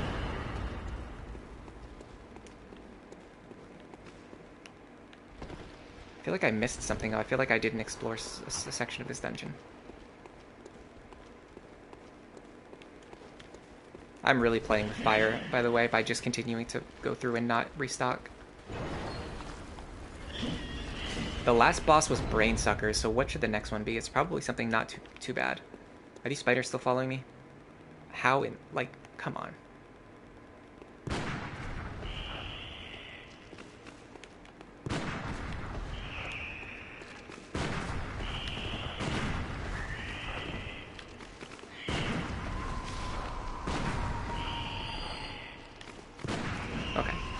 Let's explore this side area, and then we'll come back and fight the boss. Seems like the devs do know about it. Is this floor 2 or 3? We're on floor 2 already. We cleared floor 1 really fast. You think it's Celestial Emissary. Okay. We could probably beat Celestial Emissary right now, honestly, but I'll come back and do it later. I think they have a lot of HP, but they're also pretty easy to fight, especially with ranged attacks. It's not as easy as you might think, because when it gets into the second phase, it can start spamming really powerful spells. But it's not as difficult as like an actually difficult boss, for sure. Okay, we're in a huge treasure area now. It's going to take a ton of time to explore all these side areas. Definitely go this way. Whenever you see a door like this, it usually means there's good treasure behind it. Sometimes not, but usually that's what it means. Oh, did a jumping attack by mistake. That doesn't count. If I ever do a jumping attack by mistake, I don't count it. It's not a really big deal. I'm doing this run for the sake of my own enjoyment. I'm not doing it to impress people who would say that doing one jumping attack invalidates the run, or that like I would have to kill myself and go back. Like doing a jumping attack and then like forcing myself to kill myself and go back to the lamp would just be a waste of time. It would just waste 2 minutes of our time. I don't think wasting 2 minutes of our time is indicative of a good challenge.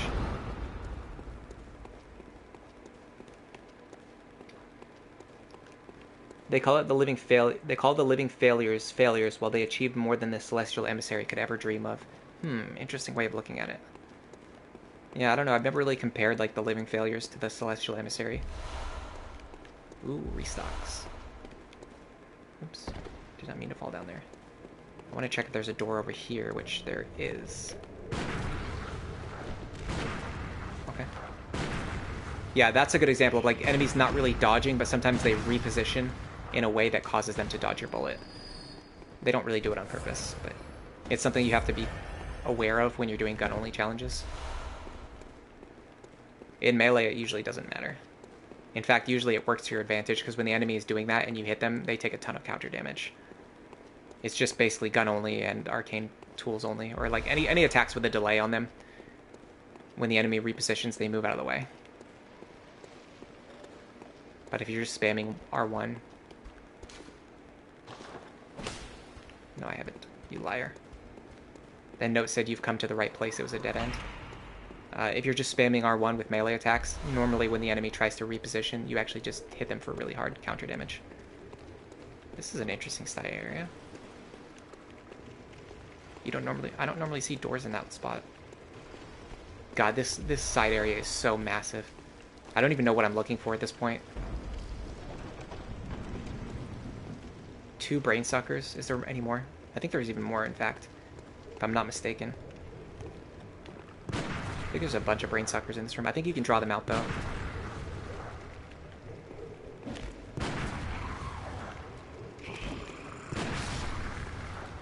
If you hit the enemy while they're in the recovery animation after they do an attack, you get bonus damage. That's why I was delaying my shots there. Alright, let's do this. I'm going to load a BMA here just in case.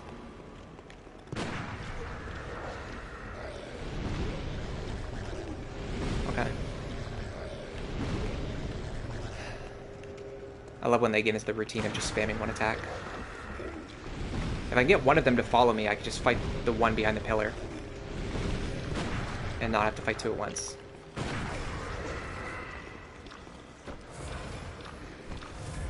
I can use my left-hand gun to shoot around this pillar. That's the advantage of having 2 guns. If I want to shoot around the right side of the pillar, I can do this. What the lock-on would work. If I want to shoot around the left side of the pillar... Okay. Oh, okay. Did not expect him to do that. I thought he was just going to keep spamming his ranged attack. If you want to shoot around the left side of the pillar, you can do this. If you want to shoot around the right side, you can do this. So that's the advantage of having 2 guns. Alright, we don't need brainsucker gems. What we need is triangle gems with, like, physical attack. We need to find a madman to farm, I think. You run over and delete my save data.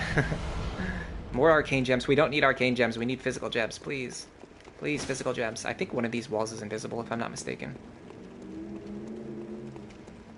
I might be confusing this with a different floor. I think I am. Okay, I was wrong. Celestial Emissary is basically goofy water aliens. You're playing Game Boy Tetris on your Nintendo while watching. If you ever want to send a message, you hit pause, and it made you not be able to know what your next piece was going to be. Oh yeah, I hate when that happens. When you when you pause a game to buy yourself time to think, but then because the game is paused, you can't see like the information that you need to see, and it just ends up actually screwing you over. I don't like fighting scorpions with a gun, so I'm gonna run away. By the way, you ever see these weird skeletons? Like that thing, it's like a giant leech. Or like a snake or something. I was going to say something else, but I can't remember what. Alright, where are we now? What do we have left? Oh my god, everything... I think animals in particular have the kind of AI where they'll just chase you forever. Like, this is crazy that these guys are chasing me this far. The rats do it, dogs do it, scorpions do it. Ritual Blood 5. Honestly, if there's anything else here, I do not want it. I'm tired of exploring this area. This side area is way too massive. The problem is I can't use my Bold Hunter's Mark because this rat's going to attack me while I'm doing it.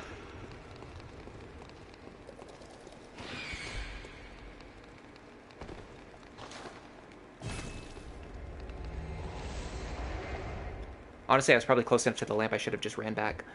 Thoughts on Metal Gear Solid? Oh, I love Metal Gear Solid.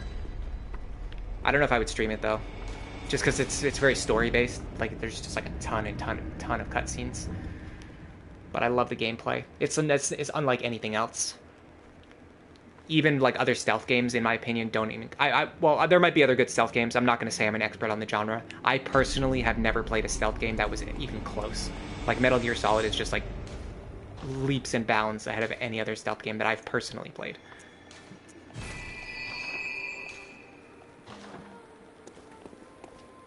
Even comparing like the older Metal Gear Solid games, like if you look at like Metal Gear Solid 3 and you compare that against like a newer game, like I think Metal Gear Solid 3 has like better game mechanics than a bunch of newer games. It's absolutely crazy.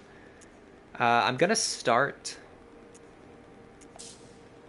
I want to start doing a couple things. I want to start buying fire paper with echoes instead of insight so that we can start saving insight to get another blood rock. I'm going to start leveling up my vitality to 50. I'm kind of wondering though if maybe I should stop at 46 vitality.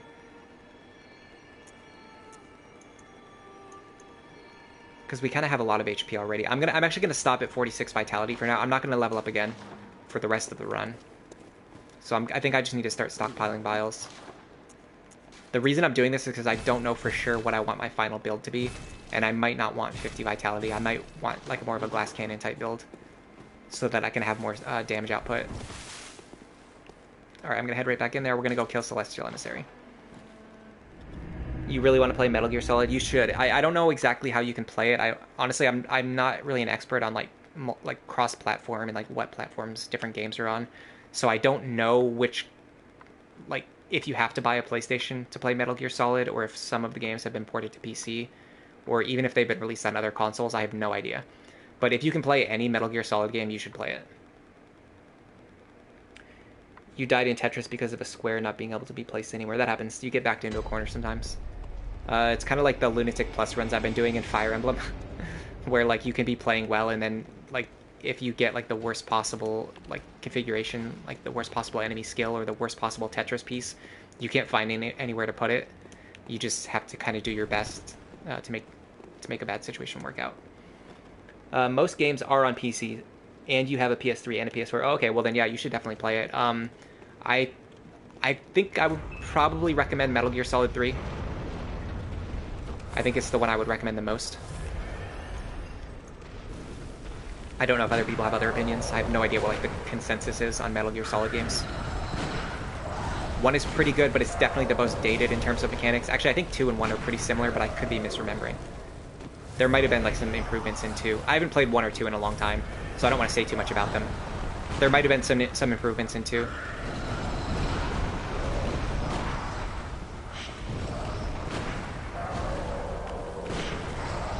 Nice. Yeah, sometimes he staggers too. I'm gonna get my BMA ready. Okay, weird. Sometimes my character just like doesn't want to load BMA, I noticed.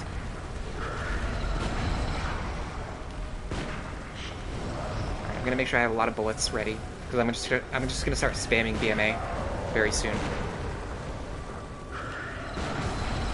That was a misplay. But I want to make sure I have full bullets when I start spamming. Is it worth using another fire paper? Sure, why not? Okay, here we go. They're going to transform soon. As soon as they transform, I'm just going to start spamming bullets at them.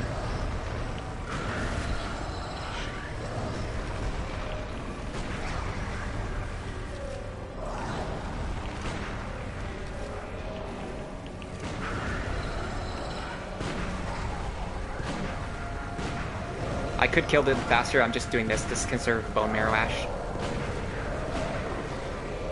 Especially because we use the fire paper anyway. That one's worth a sit down. Just sit down and enjoy the ride. We made that look easy. 3 is on Steam. A remake of Metal Gear Solid 3 is coming in 2025. I did not know that. That's pretty cool. I don't... I want to say like I'm the type who can just like replay the same old game over and over again, and I don't normally play remakes, but that's not exactly true. I think actually for like most of my favorite games that have been remade, I usually have bought and played the remake, so I'm not as cool as I think I am. Like the Etrian Odyssey remasters, I bought those. Like I could replay Etrian Odyssey 1 and 2, but I bought the HD remasters anyway. And honestly, I'm glad I did. They're definitely overpriced for what they are, but they were worth that price to me because they allow me to replay some of my favorite games, and also with really modern like quality of life improvements that make the experience more fun. And they didn't really change any of the core mechanics, so it's still like the same game that I love, but it's just like easier to play in a few key ways. Let's fight this hunter. He might actually drop a good gem. Nice. Alright, let's... we'll have to use BMA. God, did this scorpion have to follow me for 50 years? Stop, please. Stop with the animals just following me forever. I did not expect him to do that.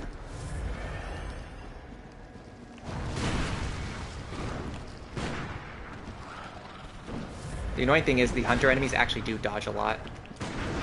Nice. Please, stop.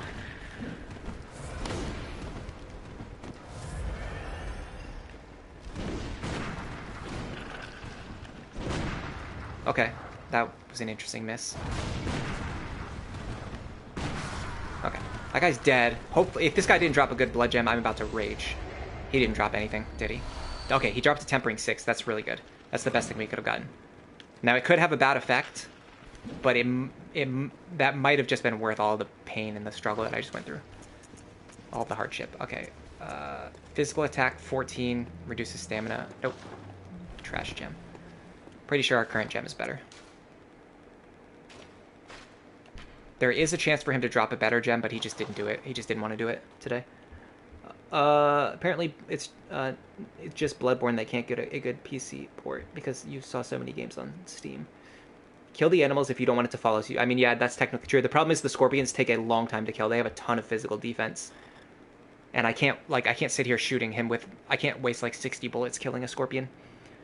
Sony owns the IP of Bloodborne, so FromSoft can't make a PC port. Yeah, I think that's how it works. I think I'm not going to fight enemy hunters anymore. I think I'd rather find a madman and fight a madman if I can. Because a madman will drop much better gems. For what I need. And they're also usually in a spot where it's more consistent and more reliable and quicker to kill them. Okay. For a second I thought that was a madman over there, but it was not. I need to find a way to get behind that door. There must be a passage over here, maybe? No. I have no idea how you could possibly get behind that door. This guy's actually worth killing. Load my gun.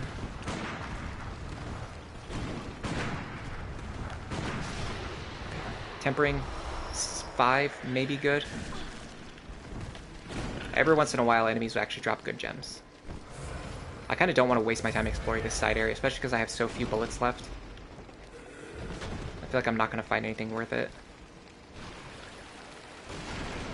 If I just find one good thing, I'll feel vindicated. I have to keep running because that scorpion's going to chase me forever. Can't look at chat because there's a bunch of animals chasing me. God, we are getting so deep. The east floors are really weird. They're, like, the path to the lever is usually very short, and then the path, and then the side areas are usually massive. How do you know which gem is the one you recently got? For me, I have just so many that look the same. The reason is because these two that I picked up earlier are Brain Sucker gems, which always have added arcane attack. And so this gem right here is the gem that I picked up. 13 damage, not enough to be worth it.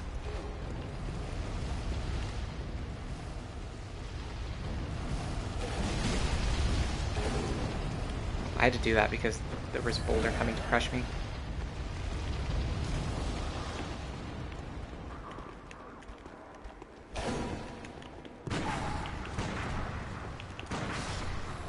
Okay. Sedatives. Honestly, we're not picking up anything good. This side venture has not been worth it. Well, we're getting some echoes. I can't complain too much. How do you get that? How in the world do you get that item? Am I crazy? How did that even get there? Oh, here we go. Got it. Oh, 4 free bullets. Maybe one of the enemies got hit by the boulder and got hit into that section, because I've never seen that happen. It doesn't feel familiar to me. Like walking up the stairs and seeing that thing stuck there. And if that happened in a story dungeon, I feel like it would be there every time. Blue elixir. Oh my god, this has been such a waste of time. Please, no, not even a hidden door here. This has been such a waste of time. Alright, let's go back. I'm trying to remember what I had a weird thought pop into my head earlier, but I never said it. Yeah, I can't remember. It probably wasn't anything too important. Where do I have to go next?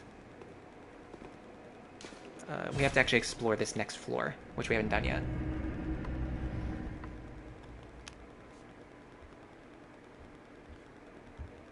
It's normal. You can pick it up like normal, for example. How should you pick up that item in your heart goal at a carrot, but then it's all normal? Okay.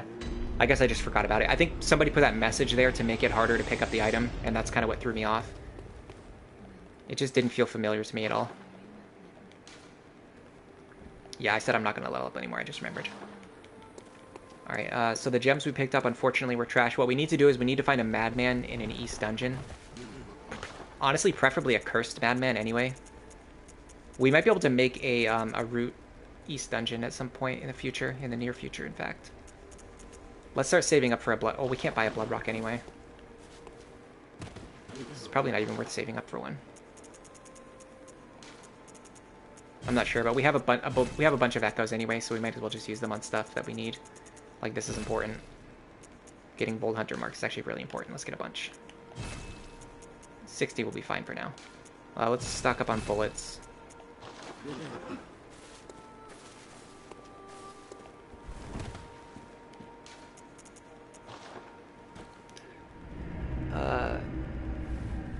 Yeah, it is pretty interesting when you can sometimes just recall like one specific random item like in a random spot like that, and it just triggers a memory, I guess.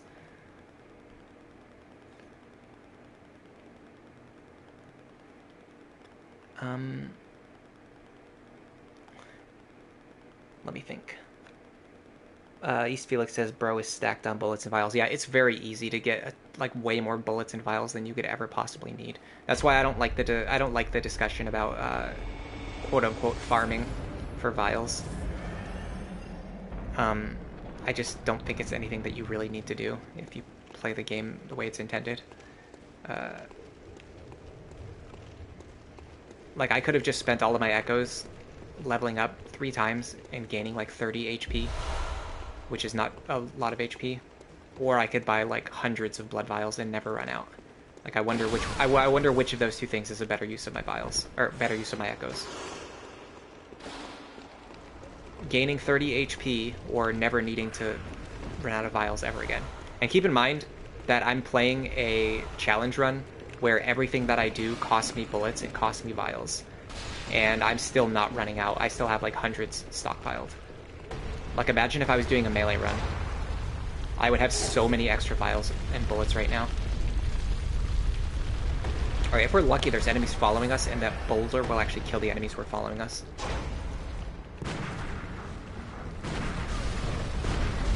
I think it worked. Got some free kills there.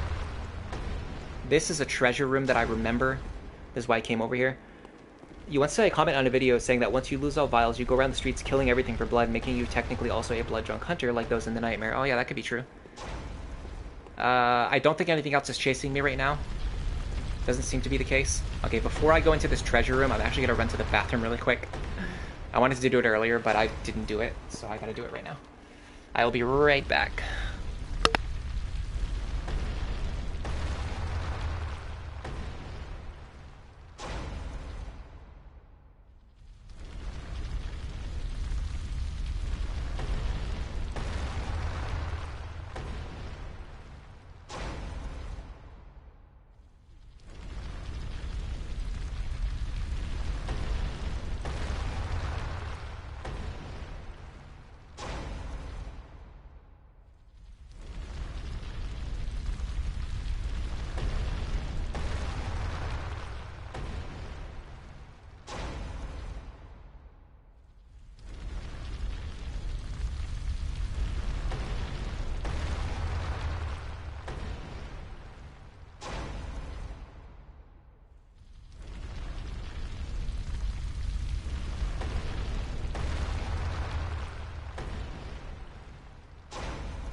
Okay, I'm back.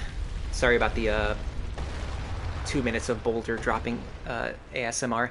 By the way, I noticed that whenever I get up to use the bathroom, it always causes people to leave the stream. Like, I usually lose like half of my viewers.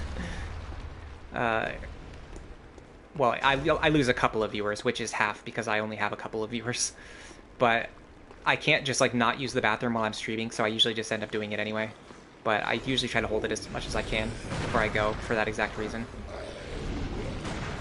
We went down from 6 viewers to 4 viewers when I left. Even if I'm only gone for like a minute, like as soon as I put like any kind of BRB on the stream, whether it's to use the bathroom or for any other reason, like if you stop streaming for like a minute to go do anything else, like it will always cause people to leave. Man, I'm getting really screwed over here. I should be focusing on playing in the game instead of talking about using the bathroom. Don't kill me, please. Thank you. That could have been bad. Would have lost my precious 13,000 echoes.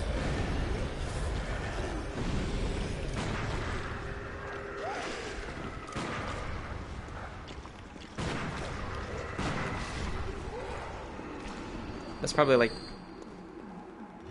I would say that is about as bad as a brain sucker fight can go. Sage's hair, that's going to be useful later when we make our first root dungeon. Red jelly, that is actually useful because we need it to make the Great Chimera dungeon. You wonder if people don't like silence. Yeah, I mean, obviously there's definitely people who put on the stream as background noise, so if you stop like making any kind of noise, they're obviously going to leave the stream. But it just surprises me like how fast they leave. Like it's literally like instant. And I've had I've seen like much bigger like streamers and content creators like on Twitch and YouTube both. It's the same. It's the same on Twitch, it's the same on YouTube. And people with like way more viewers than I have also talk about the same thing. Like if they put up a screen saying like I'll be right back, it just causes a bunch of people to immediately leave the stream. Even if they're only gone for like 30 seconds. But like I said, I can't just not use the bathroom, so... Oops. Okay. Okay. Interesting delay on that attack. There we go. That's what I was trying to do. That goes like, as soon as you land like one good attack on that guy, the fight is like instantly over. But he's very aggressive. And if you fight him in a cramped quarters like this, it can be a case where you just like repeatedly like keep attacking him and just not landing that one attack that you need to land. It's very, it can just go like that sometimes. East Felix says, I can wait a bit. Thank you for waiting. Quicksilver bullets. I actually need those. Funny enough. That's supposed to be like a warning message. Like, don't run all the way over here just to get a few bullets. But in my case, I actually want to pick up stray bullets whenever I can. I also wonder if these guys are worth killing. Yes. They seem to be very weak against flood damage. And they give 1,500 echoes. Maybe not worth it. It's probably worth it in terms of echoes. But it's a slight gain. And it probably wastes more time than it's worth. I would say that's the best way to say it. From over here, you can get the Sinister Chalice. I'm going to grab this, because without it, I might not be able to make certain glyphs later. So it is a good idea to get the Sinister Chalices while you're here, just so that you don't run into a situation later where you're trying to make a glyph, and it requires the Sinister Chalice, and you don't understand why you can't make it. That's usually the reason why. One more Brain Sucker to deal with. This guy's going to be no problem at all. Fight him in a big open area.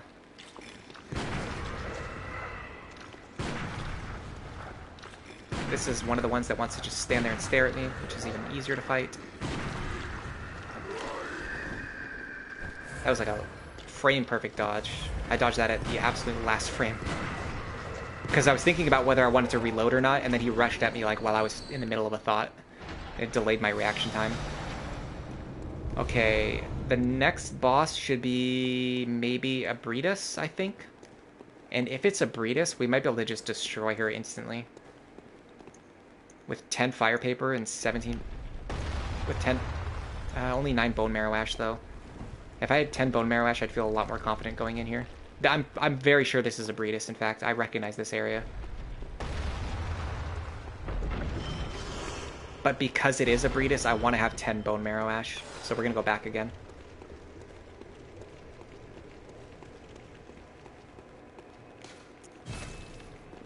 They can't hit you while you're touching the lamp, but they can hit you while you're using a Bold Hunter's Mark, so keep that in mind.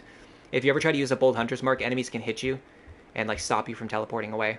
But if you touch the lamp, as soon as the lamp animation starts, you're pretty much, I think you're guaranteed safe. So let's restock our BMA. In fact, let's buy some extra BMA so we don't run out later. That's what we should be do right now. Get like an extra bunch of BMA. Because we have plenty of vials, we have plenty of bullets. We got Fire Paper, we got BMA. This should be a really quick Abretus fight. This is going to be very similar to the... So the regular Abretus that we fought in the story has pretty low HP. We made that fight look really easy. We literally instantly killed her. The Chalice Abretus has a lot more HP. However, you're going to see that the gun blood tinge damage and like the gun only strategy still works extremely well against her. It's not going to be as fast as the last time, but it's still going to be very fast, very consistent. You really want Space Marine 2. It looks really fun. You want a lot of games. I guess you have to make a choice about which ones you can get. And then also there's also just like a limited amount of time. Like you can't, there's just not time to play every single game that I want to play. I wish there was, but there's just not. No side area here, so that's good. All we have to do is run in here and kill Abretus, and we will be done with ease. So let's get some blood bullets going. Let's get some bone marrow ash going. Some fire paper going. I'm gonna do... I'm pretty sure I came up with a strategy where I start the fight by using BMA. Is this Abretus? Yeah, this is her. Okay.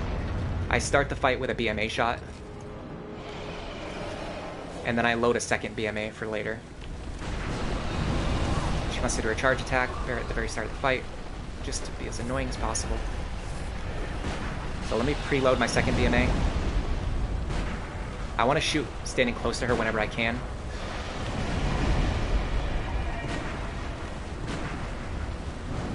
Her face part is going to break very soon. When it does, Come on, stop doing that. You literally cannot dodge that, by the way. I genuinely think there's no way to dodge that attack. It's very cringe.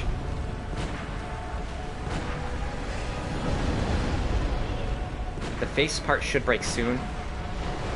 And the moment it breaks, I'm going to immediately start blasting her with bone marrow ash shots. She'll be taking an extra 2.5 damage to the head. And if you spam your shots well enough, you can basically kill her while she's trying to buff herself. Cool. You can kill her while she's trying to buff herself, and this prevents even having to ever deal with the second phase.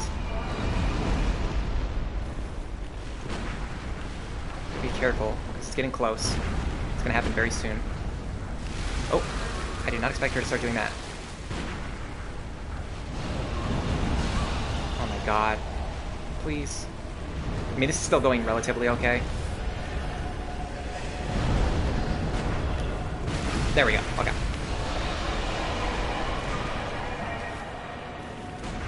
Same thing happened as what happened against Amygdala, by the way. I was locked onto her head, and then it just, like, shot not at her head for reasons.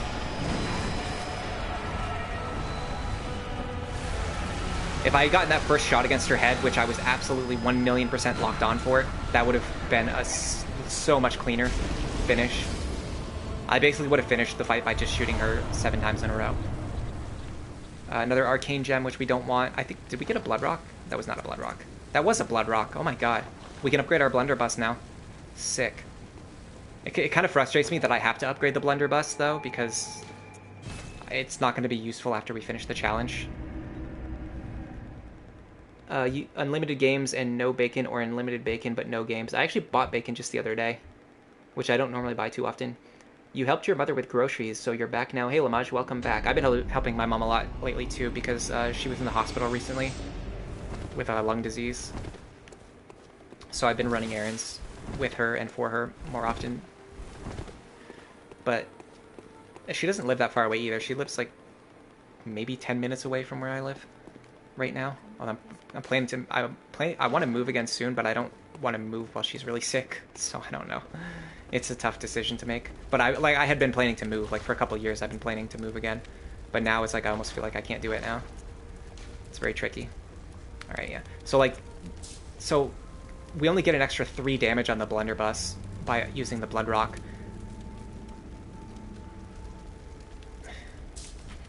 But it will give us extra damage. Yeah, I'm actually going to save the blood rock. I'm going to see how much extra damage we actually get once we have, like, a good blood gem in there. Anyway, we're done with East. I'm going to keep this here now just in case I have to access it again later. If I somehow missed, like, a treasure in there somehow. I didn't get the living string yet. Where do you get the living string? We have to go back to Murgo's loft and get the living string. Let's go do that. I'm going to make this, too, while I'm here. And I have the echoes.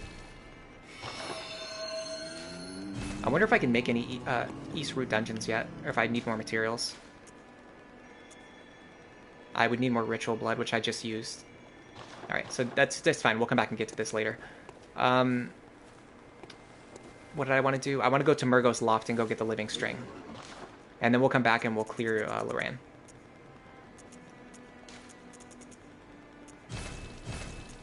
I'm going to buy, like, extra bone marrow ash whenever I buy it, so that I'm slowly building up, like, a big stockpile.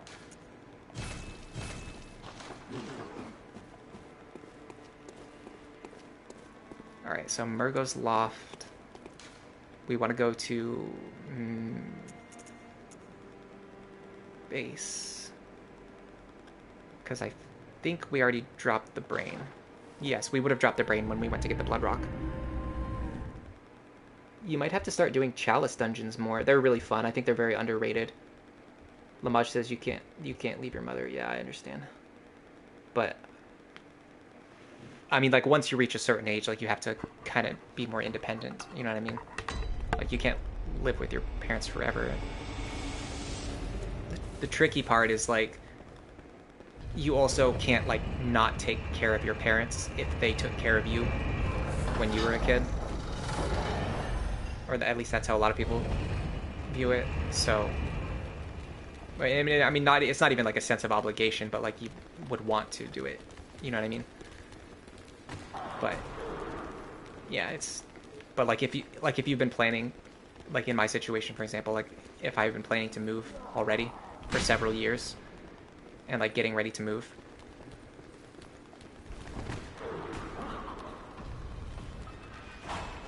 Do I have to stay here forever, or do I have to just stay until like she gets a little bit better? You know what I mean?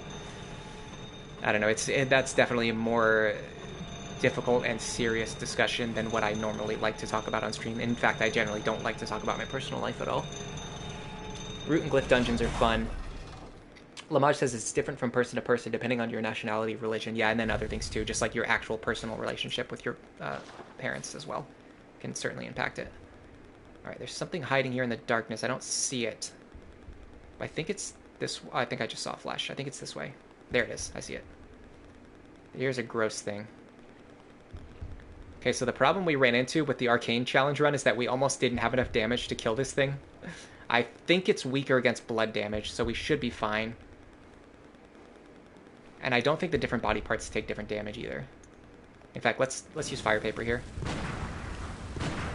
Yeah, the gun does way more damage. I think it has like good arcane resistance, which is why like we almost couldn't kill this thing with our Hunter Tool challenge.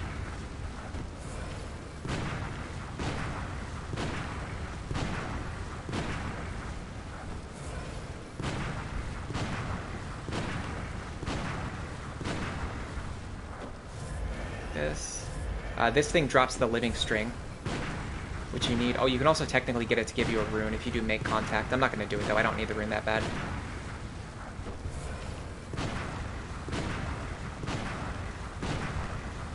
It's actually weak to bolt damage, you think. Kata says, can you commune with it? Yeah, you can, but I'm not going to do it. I don't need the communion thing right now. Am I going to do the emote to get the rune? Nah. The main reason to come down here, the reason you have to come down here is to get the living string.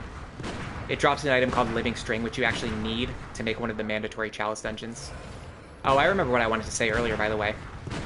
The root dungeons and the glyph dungeons are really fun, but doing all of the mandatory dungeons to get... There's the living string.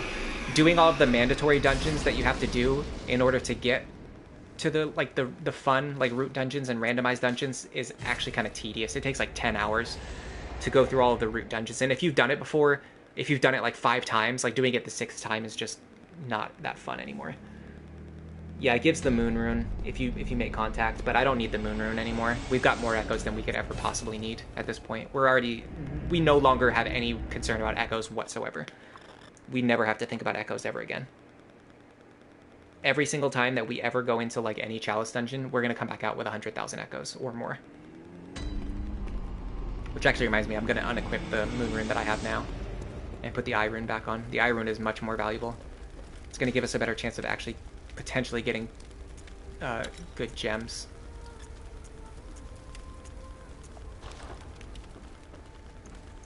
Since we can't get blood rocks anyway, I think I'm gonna use insight on fire paper. Alright.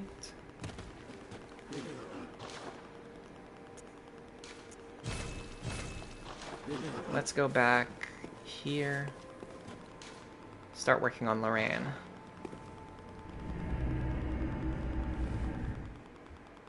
Yeah, I guess maybe I should have shown it just because I think Felix hasn't seen it yet, but if there's a gesture you can make in front of that creature. It's like a right triangle, or a right angle. And if the creature recognizes it, it will give you a rune in return. I talked about this during the Arcane Only Challenge streams.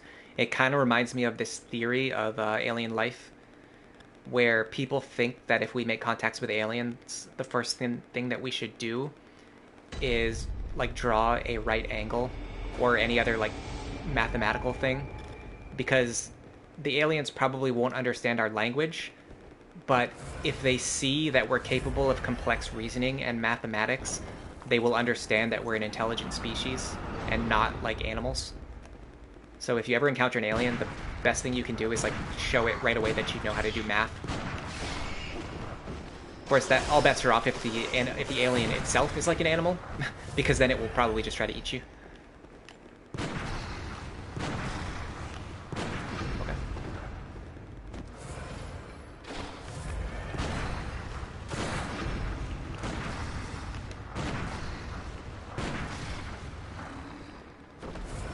If you just spam attack these wolves, you can basically get them.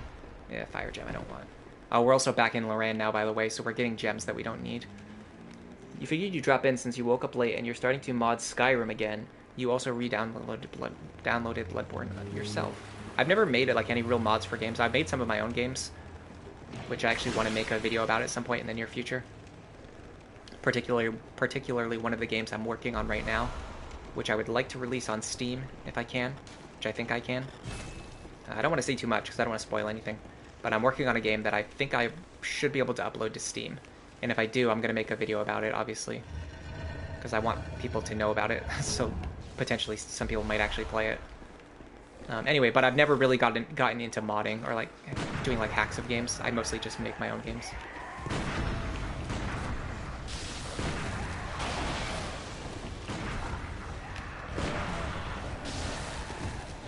Interesting that he's not transforming. Typically, once their health gets low, they transform into like a four-legged form. This guy just wanted to stay on 2 legs. I feel like I dodged that and I just somehow didn't. Like that. How did that hit me?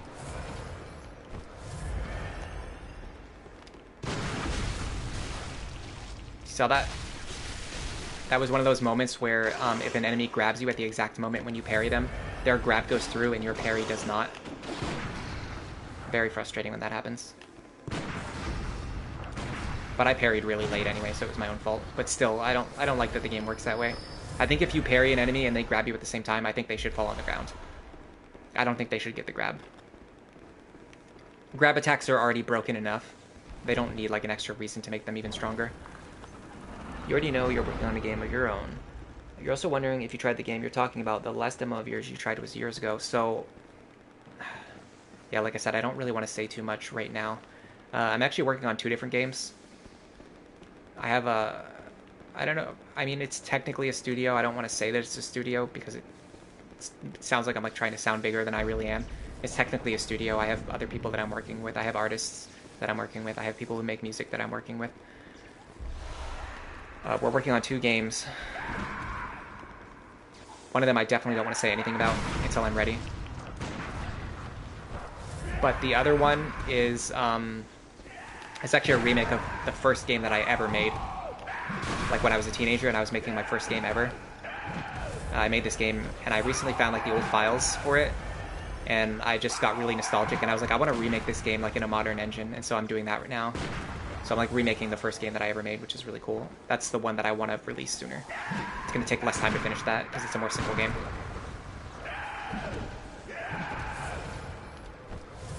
See, if we had found it, if we could have fought one of these madmen in the East dungeon, it would have been so awesome because they drop really good gems. This one will drop a good gem, but it'll be in the wrong shape. The other dungeon, we couldn't find a guy who would drop a good gem for us.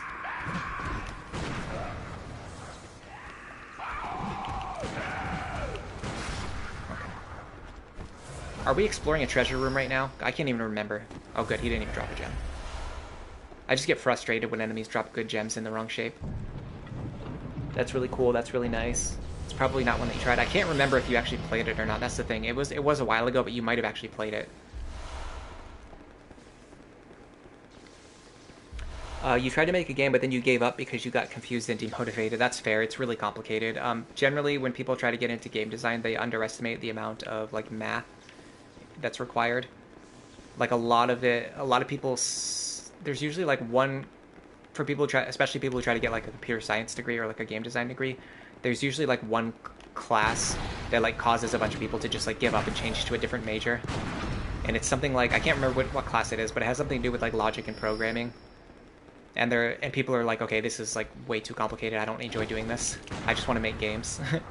What you could do is if you enjoy like making games and you don't want to be a programmer, you could learn how to do like graphics or something. Because there's a very high demand for people who can make good graphics for games. And I think it's easier. I'm not sure, but I think it's easier. I can't say for sure because I suck at making any kind of art. So it would actually be pretty off base for me to say that something is like an art-based thing is easy when I can't even do it myself at all. I'm kind of annoyed I stepped on that trap because red enemies will chase you forever, which means I have to kill these guys now.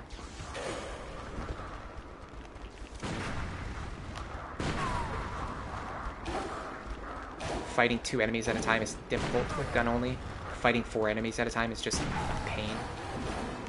It's just a waste of time, really. You just have to keep running away.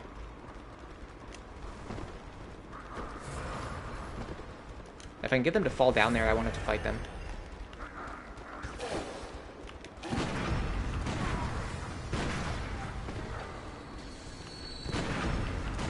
Okay. See, fighting them one at a time is not bad, even when they're close together. It's just when you have a bunch of them clustered together, you can't like consistently land your parries, and then even when you do, you can't consistently get the crit damage because the other enemy moves into the blocks the way. Hold on, I'll read that message in a second.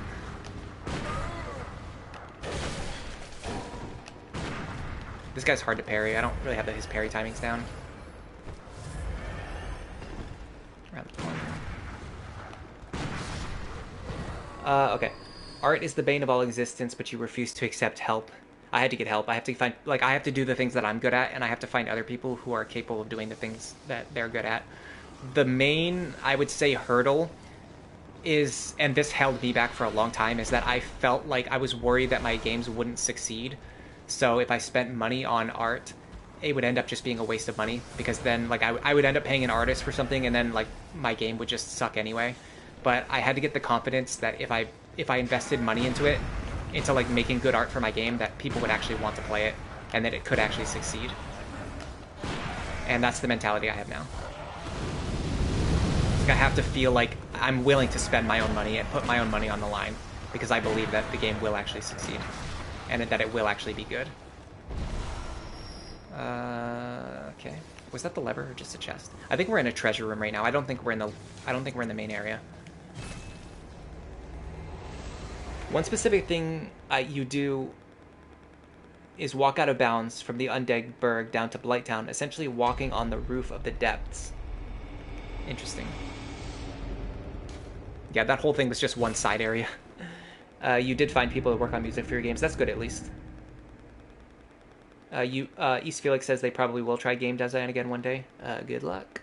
It is difficult, but it's doable. I think when I see other people do something like that I want to do, it actually inspires me. It makes me feel like, oh, like that, if that person can do it, then like I can do it too. So maybe if I'm actually able to make, if I'm able to release one of my games in the near enough future that you actually see it, because it takes years to like develop a game, but if I am able to release something and it's actually good and you see it, maybe that'll make you feel like you can do it too.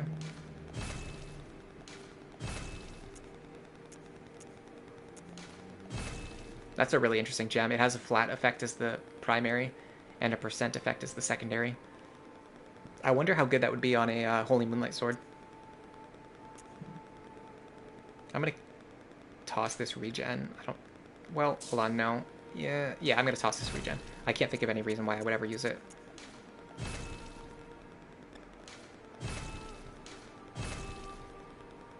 I'm just clearing out my inventory just to give myself a break from going back and doing more of what I've just been doing for the last 2 hours. I don't need Canenter gems. Don't need dirty gems. The poison effect is so bad in Bloodborne. It's the worst it has ever been in any Souls game. Almost every boss in this game has 9,999 poison resistance, I think. It might only be 999, but I think it's actually 9,999. I think it's absolutely crazy. Like, it's pointless. Like, the poison mechanic doesn't matter at all. You can never use it for anything. Elden Ring is really good about this. Elden Ring, pretty much, I think every boss can either be, like, poisoned or frostbitten or bled. Like, there's always at least one status effect that works against every boss in Elden Ring. If I was going to praise Elden Ring for one thing, that would definitely be it. I think that was a very smart change. Lamage says, bro, you have a team. You can honestly do it now. You need a way for people to get it and spread it. And spread word about the game. Yeah, I think promotion is definitely a difficult part. I mean, honestly, finishing the project is hard. You know, don't undersell how difficult that is to actually finish making a game. There's been probably millions of, I don't know, I don't want to say millions. There's probably been thousands of people who have tried to make games and given up, like part way. And being able to finish making it and not give up and actually like put the game out there alone is like a huge accomplishment. But then after that comes what in my opinion is the hardest part for me, and that's promotion. Like I'm not good at promoting things. I'm not good at promoting myself. Like once I make the game, like I don't know how I'm gonna like have other people find out that it even exists. Like I can put it on Steam, but that doesn't mean like Steam is gonna advertise it to anyone. I could make like a YouTube video about it, but that doesn't mean like YouTube is gonna show anybody my video. So yeah, there's just like a lot of factors to consider, especially when it comes to like finding out how to let other people know about your game. And like the crazy thing is too, it's like I'm not even trying to like make money. Like I'm not, this is not like a get rich quick scheme for me. It's not a thing where like I'm trying to promote it because like I want to make as much money as possible. I just want to make sure that if people are interested in what I'm doing, that there's some way that they can know about it so that they could like try it out, if that makes sense. Because otherwise there could be people who like might actually enjoy it if they knew about it, but they just don't know about it because it's like so unpopular that nobody ever plays it. I want at least some people to play it and like see what I'm doing and maybe enjoy it. I care about that way more than I care about money. I think there's a bunch of spiders in here. I don't think it's just one. No, I don't see any other spiders. I was wrong. Objectively wrong. Is this a dead end? I think this is a dead end. So where do you go from here? Oh, no, it's not a dead end. There's another bridge over here. One thing we can hate in Elden Ring is the Godskin duo. I actually don't mind like team fights in Souls games that much. I actually love some of them. You have no promotional abilities because you're an introvert. I've done a little bit better. I try to do my best to like if I start streaming, like I try to just post my stream link somewhere and just hope that some people will see it and they'll actually want to come. Because if I never do that, then nobody would ever come to the stream. You just have to like get over that impulse and not feel like if I post this on, like it's easy to feel like if I post this stream link that I'm just annoying people, nobody's gonna want to watch my stream. But if you feel that way, then nobody will ever come to your stream. Like you have to be willing to promote it. Nice. Oh, this guy wants to transform. Interesting that the other ones wouldn't transform, but this guy finally did. Another pulsing gem. Another lever. East Felix says they did find me on Reddit and they're glad that they did. Yeah, see, that's what I mean. Like if I had never posted on Reddit, like you wouldn't even be here right now. This stream would probably have like 2 viewers instead of 5. Maybe it's possible to do a brand deal where you get a larger creator to play your game. I've thought about it. I don't want to pay anybody to play my game. For a couple different reasons. Maybe that's being too arrogant. Like maybe you have to pay for promotion, but the way I feel is that I just want people to play my game if it looks interesting to them. But I do admit there has to be some way to get people to actually like know about your game. That's the tricky part. I'll definitely make a video about it. Maybe in the near future, I'm not sure. I want to wait until enough of the game is finished. That's my other thing. It's like I want to wait until enough of the game is finished that I can show people something that is not like I don't want it to just go nowhere. I don't want to post like a trailer and then never actually finish the game. Like when I post something, like it's going to be because I know the game is coming out soon. Paid promotions are sometimes okay if the person is honest, but you hate it when they glaze the game way too much. Yeah. You also glad that you found me. You saw me on the Discord. Yeah. So usually what I do is I rotate like 1 week. Like if today's stream, if I post today's stream in the Discord, then like next week I'll post on Reddit instead, and then the week after that I'll post somewhere else.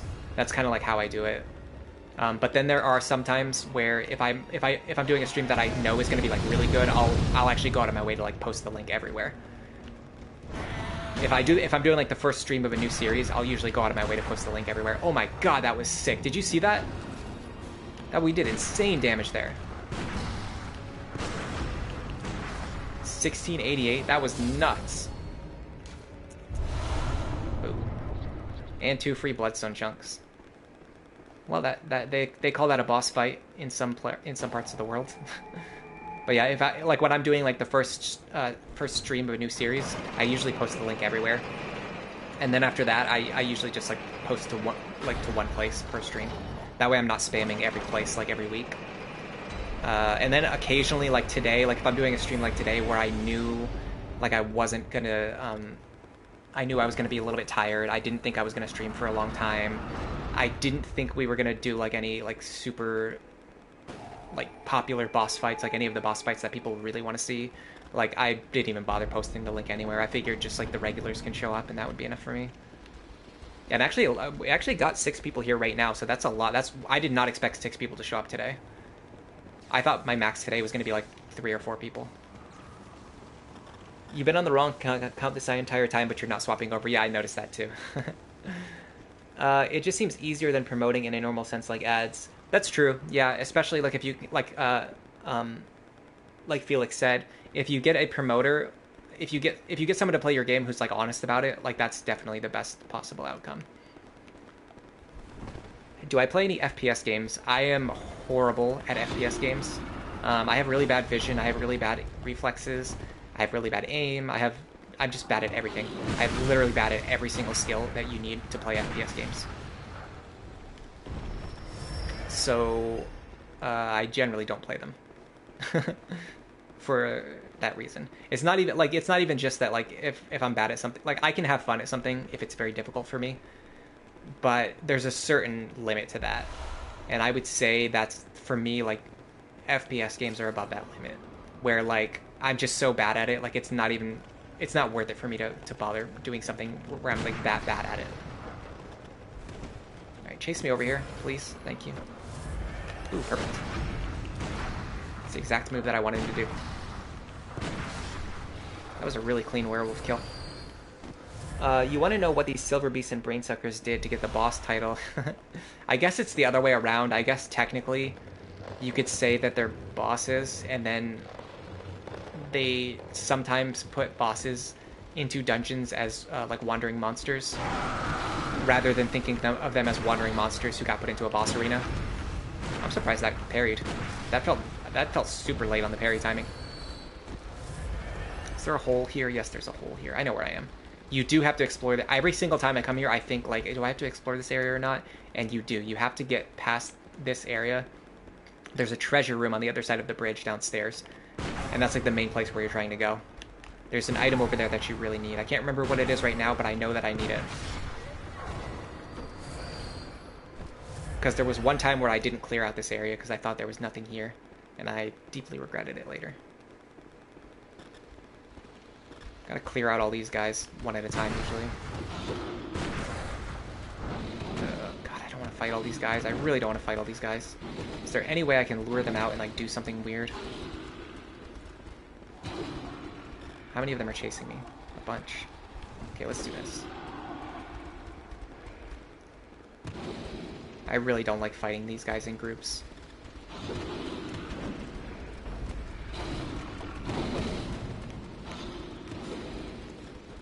That's a dead end. Nice save. Alright, how many of them will actually follow me across the bridge? Looking like none. So that was definitely the play. Ooh, somebody even fell into a pit. You love games that make you feel really awesome, like Doom and Space Marine and Souls games.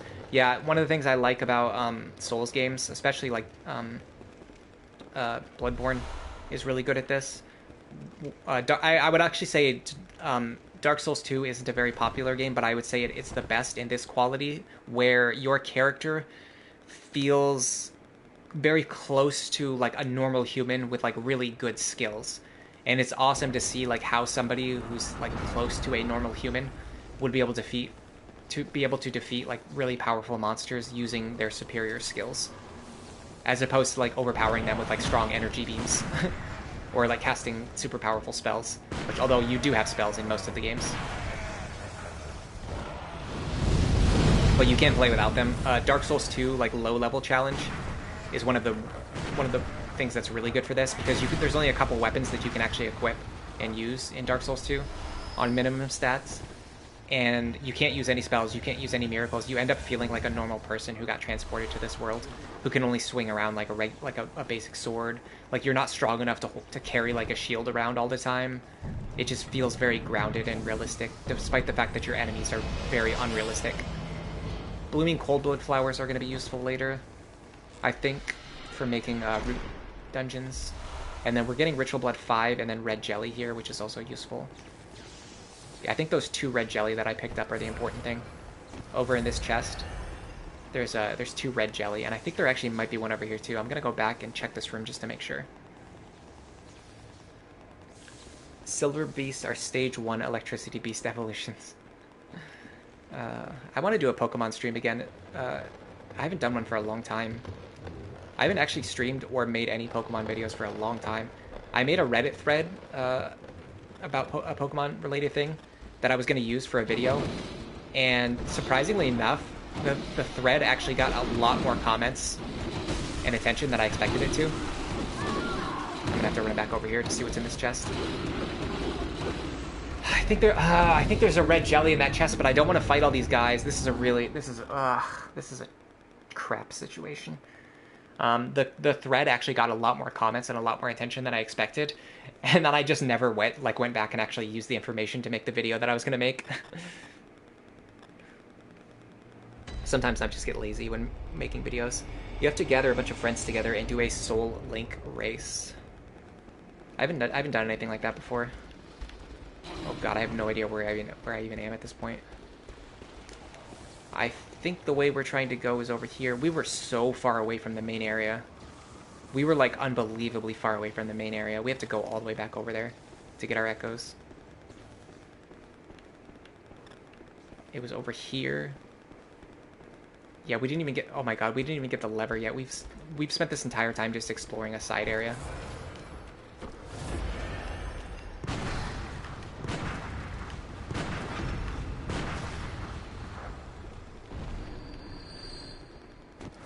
The most fair Pokemon fight, Silver Beast versus Pikachu. We actually talked about how the similarities... I was talking about Pokemon on stream again, just because of some stuff in the Fire Emblem challenge that I'm doing right now. It reminded me of certain things that people do in like hardcore Pokemon challenges. I'm gonna heal.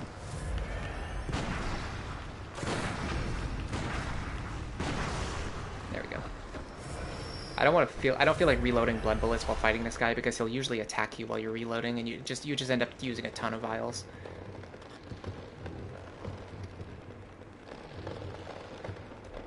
Alright, let's figure out if we can find out a way to get in there, get our chest, get our echoes. Actually, I'm going to drop down to this bridge over here. It's going to seem like a weird decision, but I think it's the smarter play. Because my echoes are somewhere over here. Why did all of these guys just run outside? I've never seen them do this before. That was absolutely wild.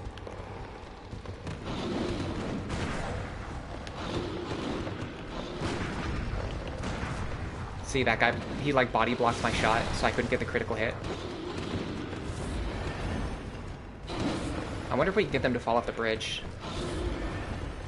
So last time they wouldn't even chase me across the bridge. This time they ran out onto the bridge willingly, like before I even fell down. That was really weird enemy behavior. Like the entire gang ran out here too.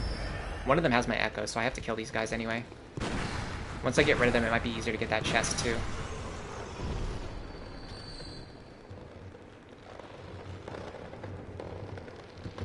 You know, one thing about my streams lately as well is that I've been getting more views in archive. Like in the past, usually when my streams ended, I usually wouldn't get like very many streams after the stream ended. Sometimes like none. But lately, I've actually been pretty consistently getting like a lot of views. Like people who go back and watch the archives. I guess like if they weren't able to be here during the stream, they actually go and watch the archive,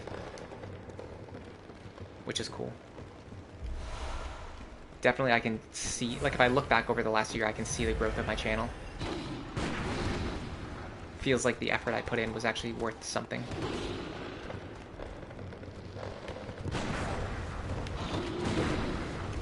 I'm gonna be very careful with, if you lock onto enemies and dodge while you're on a bridge, sometimes you can just like run off the bridge. So I gotta be very careful about that.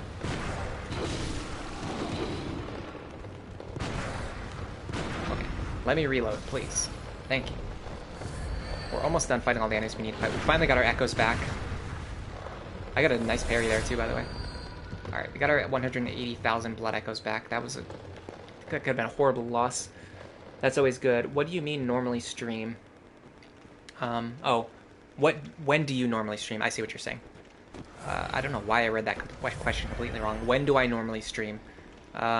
Typically, I like to stream on Sunday during the daytime, like around lunchtime in America, because that's where I live. I usually eat lunch right after I finish streaming, but I also usually eat a late lunch. So like I'm streaming like during what is normally lunchtime on a Sunday. That's like my best stream time. After that would be like right now, like Saturday around lunchtime. Same thing. Yeah, I needed those two items, I'm pretty sure. So I'm glad I came back here.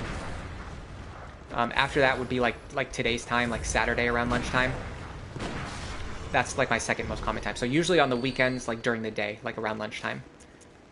Third, if I'm not able to do that, I will sometimes stream on like Friday evenings, like late at night. I actually streamed just last night, for example. And then absolutely fourth, like the absolute last thing, like the least common time for me to stream is just like on a Monday, Tuesday, Wednesday, or Thursday. And if I do that, it's usually like a super guerrilla stream. Like I just start streaming at a random time because I felt like it. So typically, like if you actually want to watch my streams, like while I'm streaming, it's usually a good idea to like pay attention like on a Sunday around lunchtime in America time.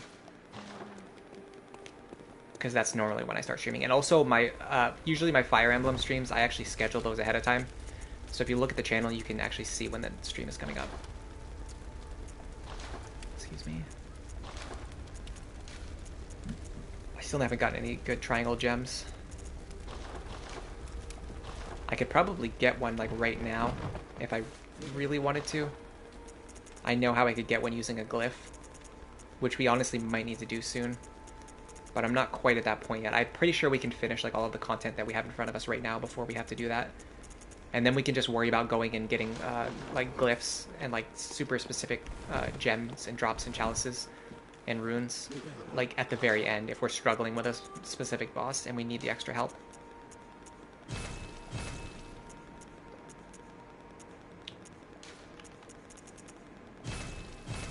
I'm actually going to buy a ton of fire paper. And bone marrow ash. And then we'll use the leftover on bullets.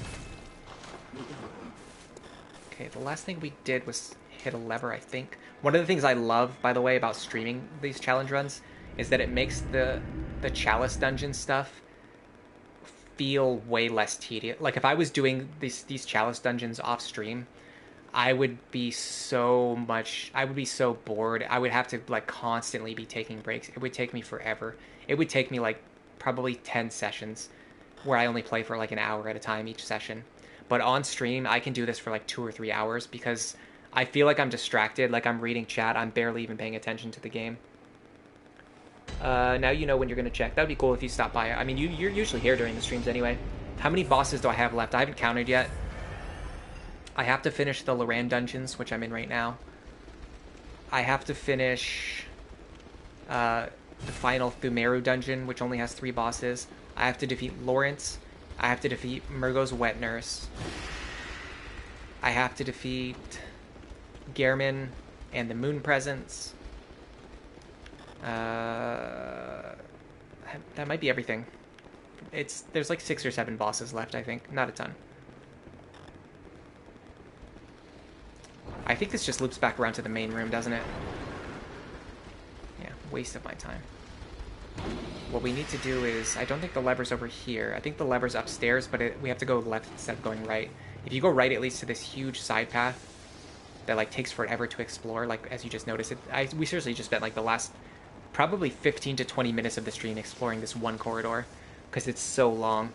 But if you turn left, it like immediately takes you to the lever, and you actually like never have to explore that whole side area. But the reason you have to go there is to get the Bastard of Loran, because you need that to make the Thumeru Chalice. If you forget to do that, you end up having to come back here later. I should stop wasting bullets on those bugs. I don't need those gems at all.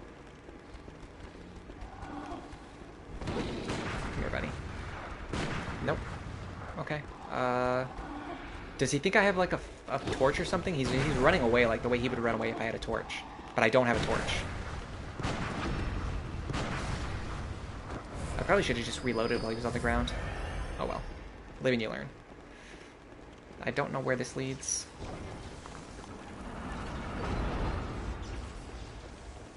Oh, this is the main room too. Okay, cool, cool, cool. So if I have to come back, I can just go through that door behind the pool. Ambush. Well, I don't see any kind of ambush. Oh, madman. Here we go.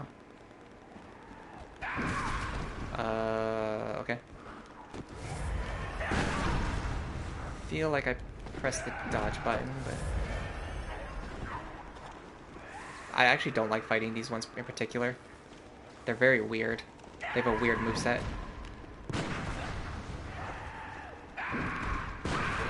They behave very differently from the other madmen. Their weapon has like a different moveset, different reach. And I really have to stress that their behavior is just absolutely strange.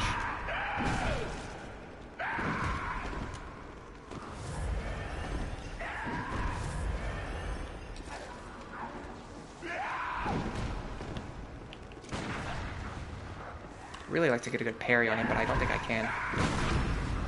Yeah, every time I parry him, he hits me at the same time. It prevents me from getting the critical hit.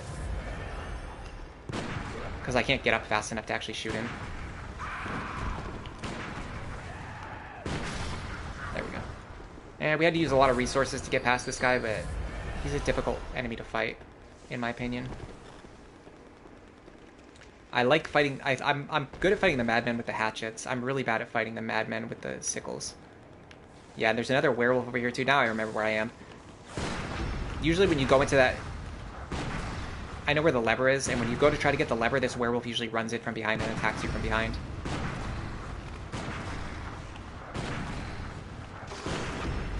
Not the cleanest werewolf kill, not the worst.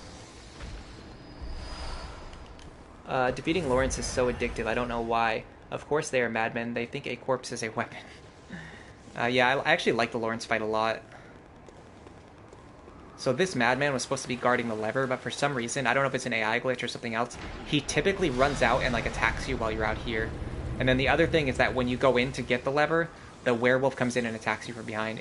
It almost feels like it's got to be intentional, because the enemies behave in a way that's like, it's very tactical. It's like they're trying to trick you. Because normally there's an enemy guarding a lever. But in this one situation, there's no enemy guarding the lever. But instead, an enemy comes in and attacks you from behind when you get to the lever. It's such a subversion from what normally happens. It feels like it's intentional, but it could just be a bug.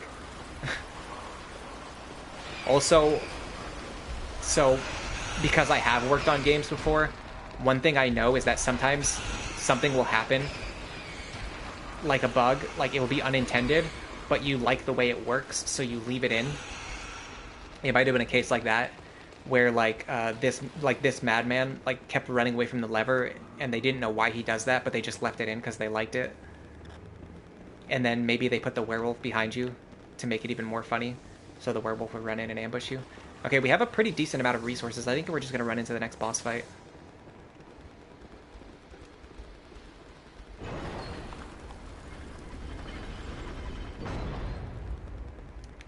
I do want to rest my throat a little bit though, because I streamed a long time yesterday. I talked a lot yesterday.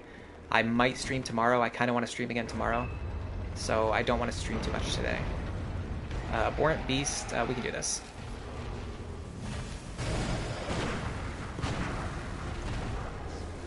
Fire paper.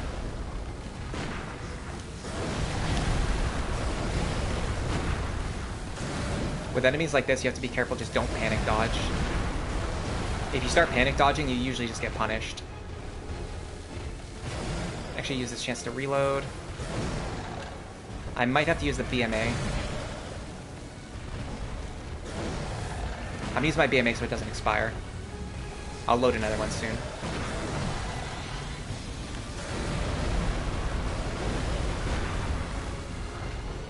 If I heal, he might run at me, which is good. I like when he runs at me. His running attack is like the easiest one to punish.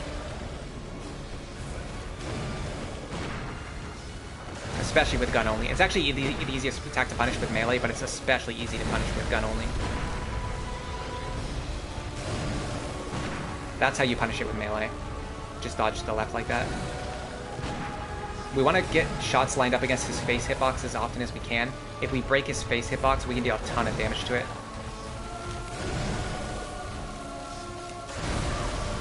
Mess that up, it's okay. We're safe. Enough, safe-ish. Watch out. That could have killed me.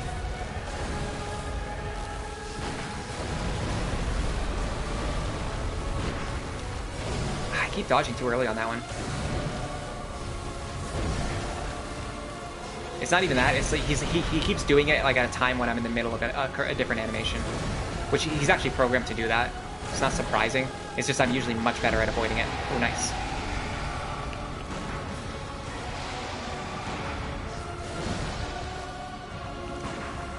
Let's get these BMA shots while we can. Nice. We stunned him out of his charge attack. It's okay. Free shot right there. Oh, that attack always gets me. Gotta heal. In a lot of danger right now. I have one bullet. I can't afford to reload either because he's like constantly attacking me.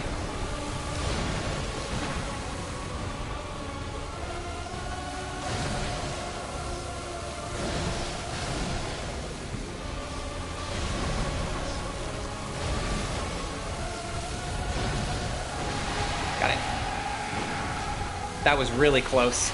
That was really close. He really backed me in a corner there.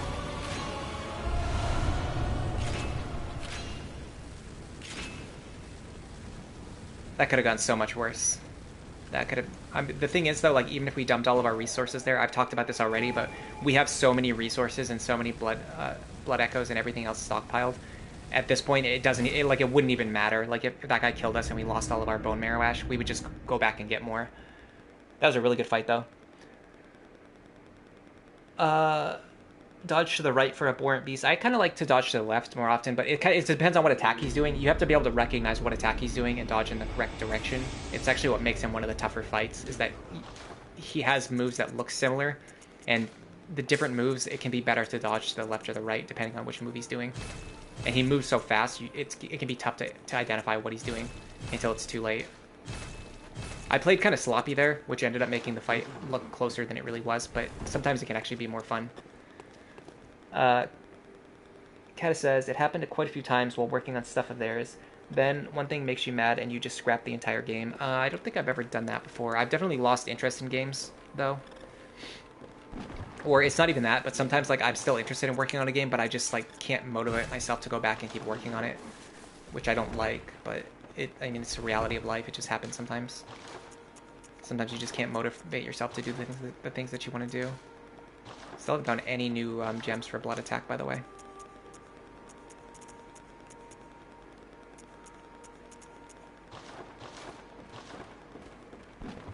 Alright, do we want to do one more floor, or do we want to end the stream today?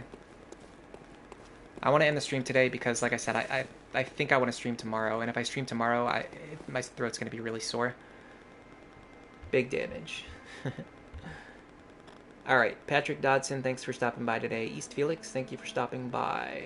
Patrick Dodson, I already said your name. I'm going to say it again. Patrick Dodson, thanks for stopping by. Lamaj, thanks for stopping by. He said, this is funny. Lamaj said Martyr Lagarius is going to be a cakewalk. That did not end up being the case. Martyr Lagarius ended up being like the hardest one. Felix, I said your name a billion times already. I'm going to say it again. Thank you for stopping by. Oak, thanks for stopping by today. He was here briefly. He said hello. He stopped by. I'm sure he pressed the like button. I know he knows to press the like button. Thank you for that. Brain Control, thank you for stopping by today. I'm scrolling through the chat still. Brain Control again. Musa Gaming, thanks for stopping by. I remember you stopped by. I knew there was at least one more person I was looking for. And we're getting close to the end. I'm going very slow because I want to make sure I don't miss anybody. Kata, thanks for stopping by. Patrick came back again later. Lamaj was here. I think I said that twice already, in fact. I'm just thanking you 3 times as much. That's how grateful I am. And that's everybody. Okay. You didn't know that he had an aura. You really want to read Berserk. You've heard that it's good. Yeah. Somebody posted a really cool thing in one of the Discord servers that I'm in. It's like an animated comic. Like they made Berserk into an animated comic, and they've done at least like some of like the the first chapters. I don't know how far into it they got, but it wasn't just like a one-off thing. It was like a series. Like they were animating like every chapter in order. Look into that if you're interested. One of the series that I really want to check out is Claymore. I want to make a video about it, but I have to actually read it so that I can make a video about it. I'll do that eventually, I guess. I'm not sure. It's going to be very tough for me to release any videos or do any streams next week. So I'm kind of trying to get as much done now as I can. I am going to look at this moon, and then I'm going to go eat lunch. For now, enjoy the rest of your day.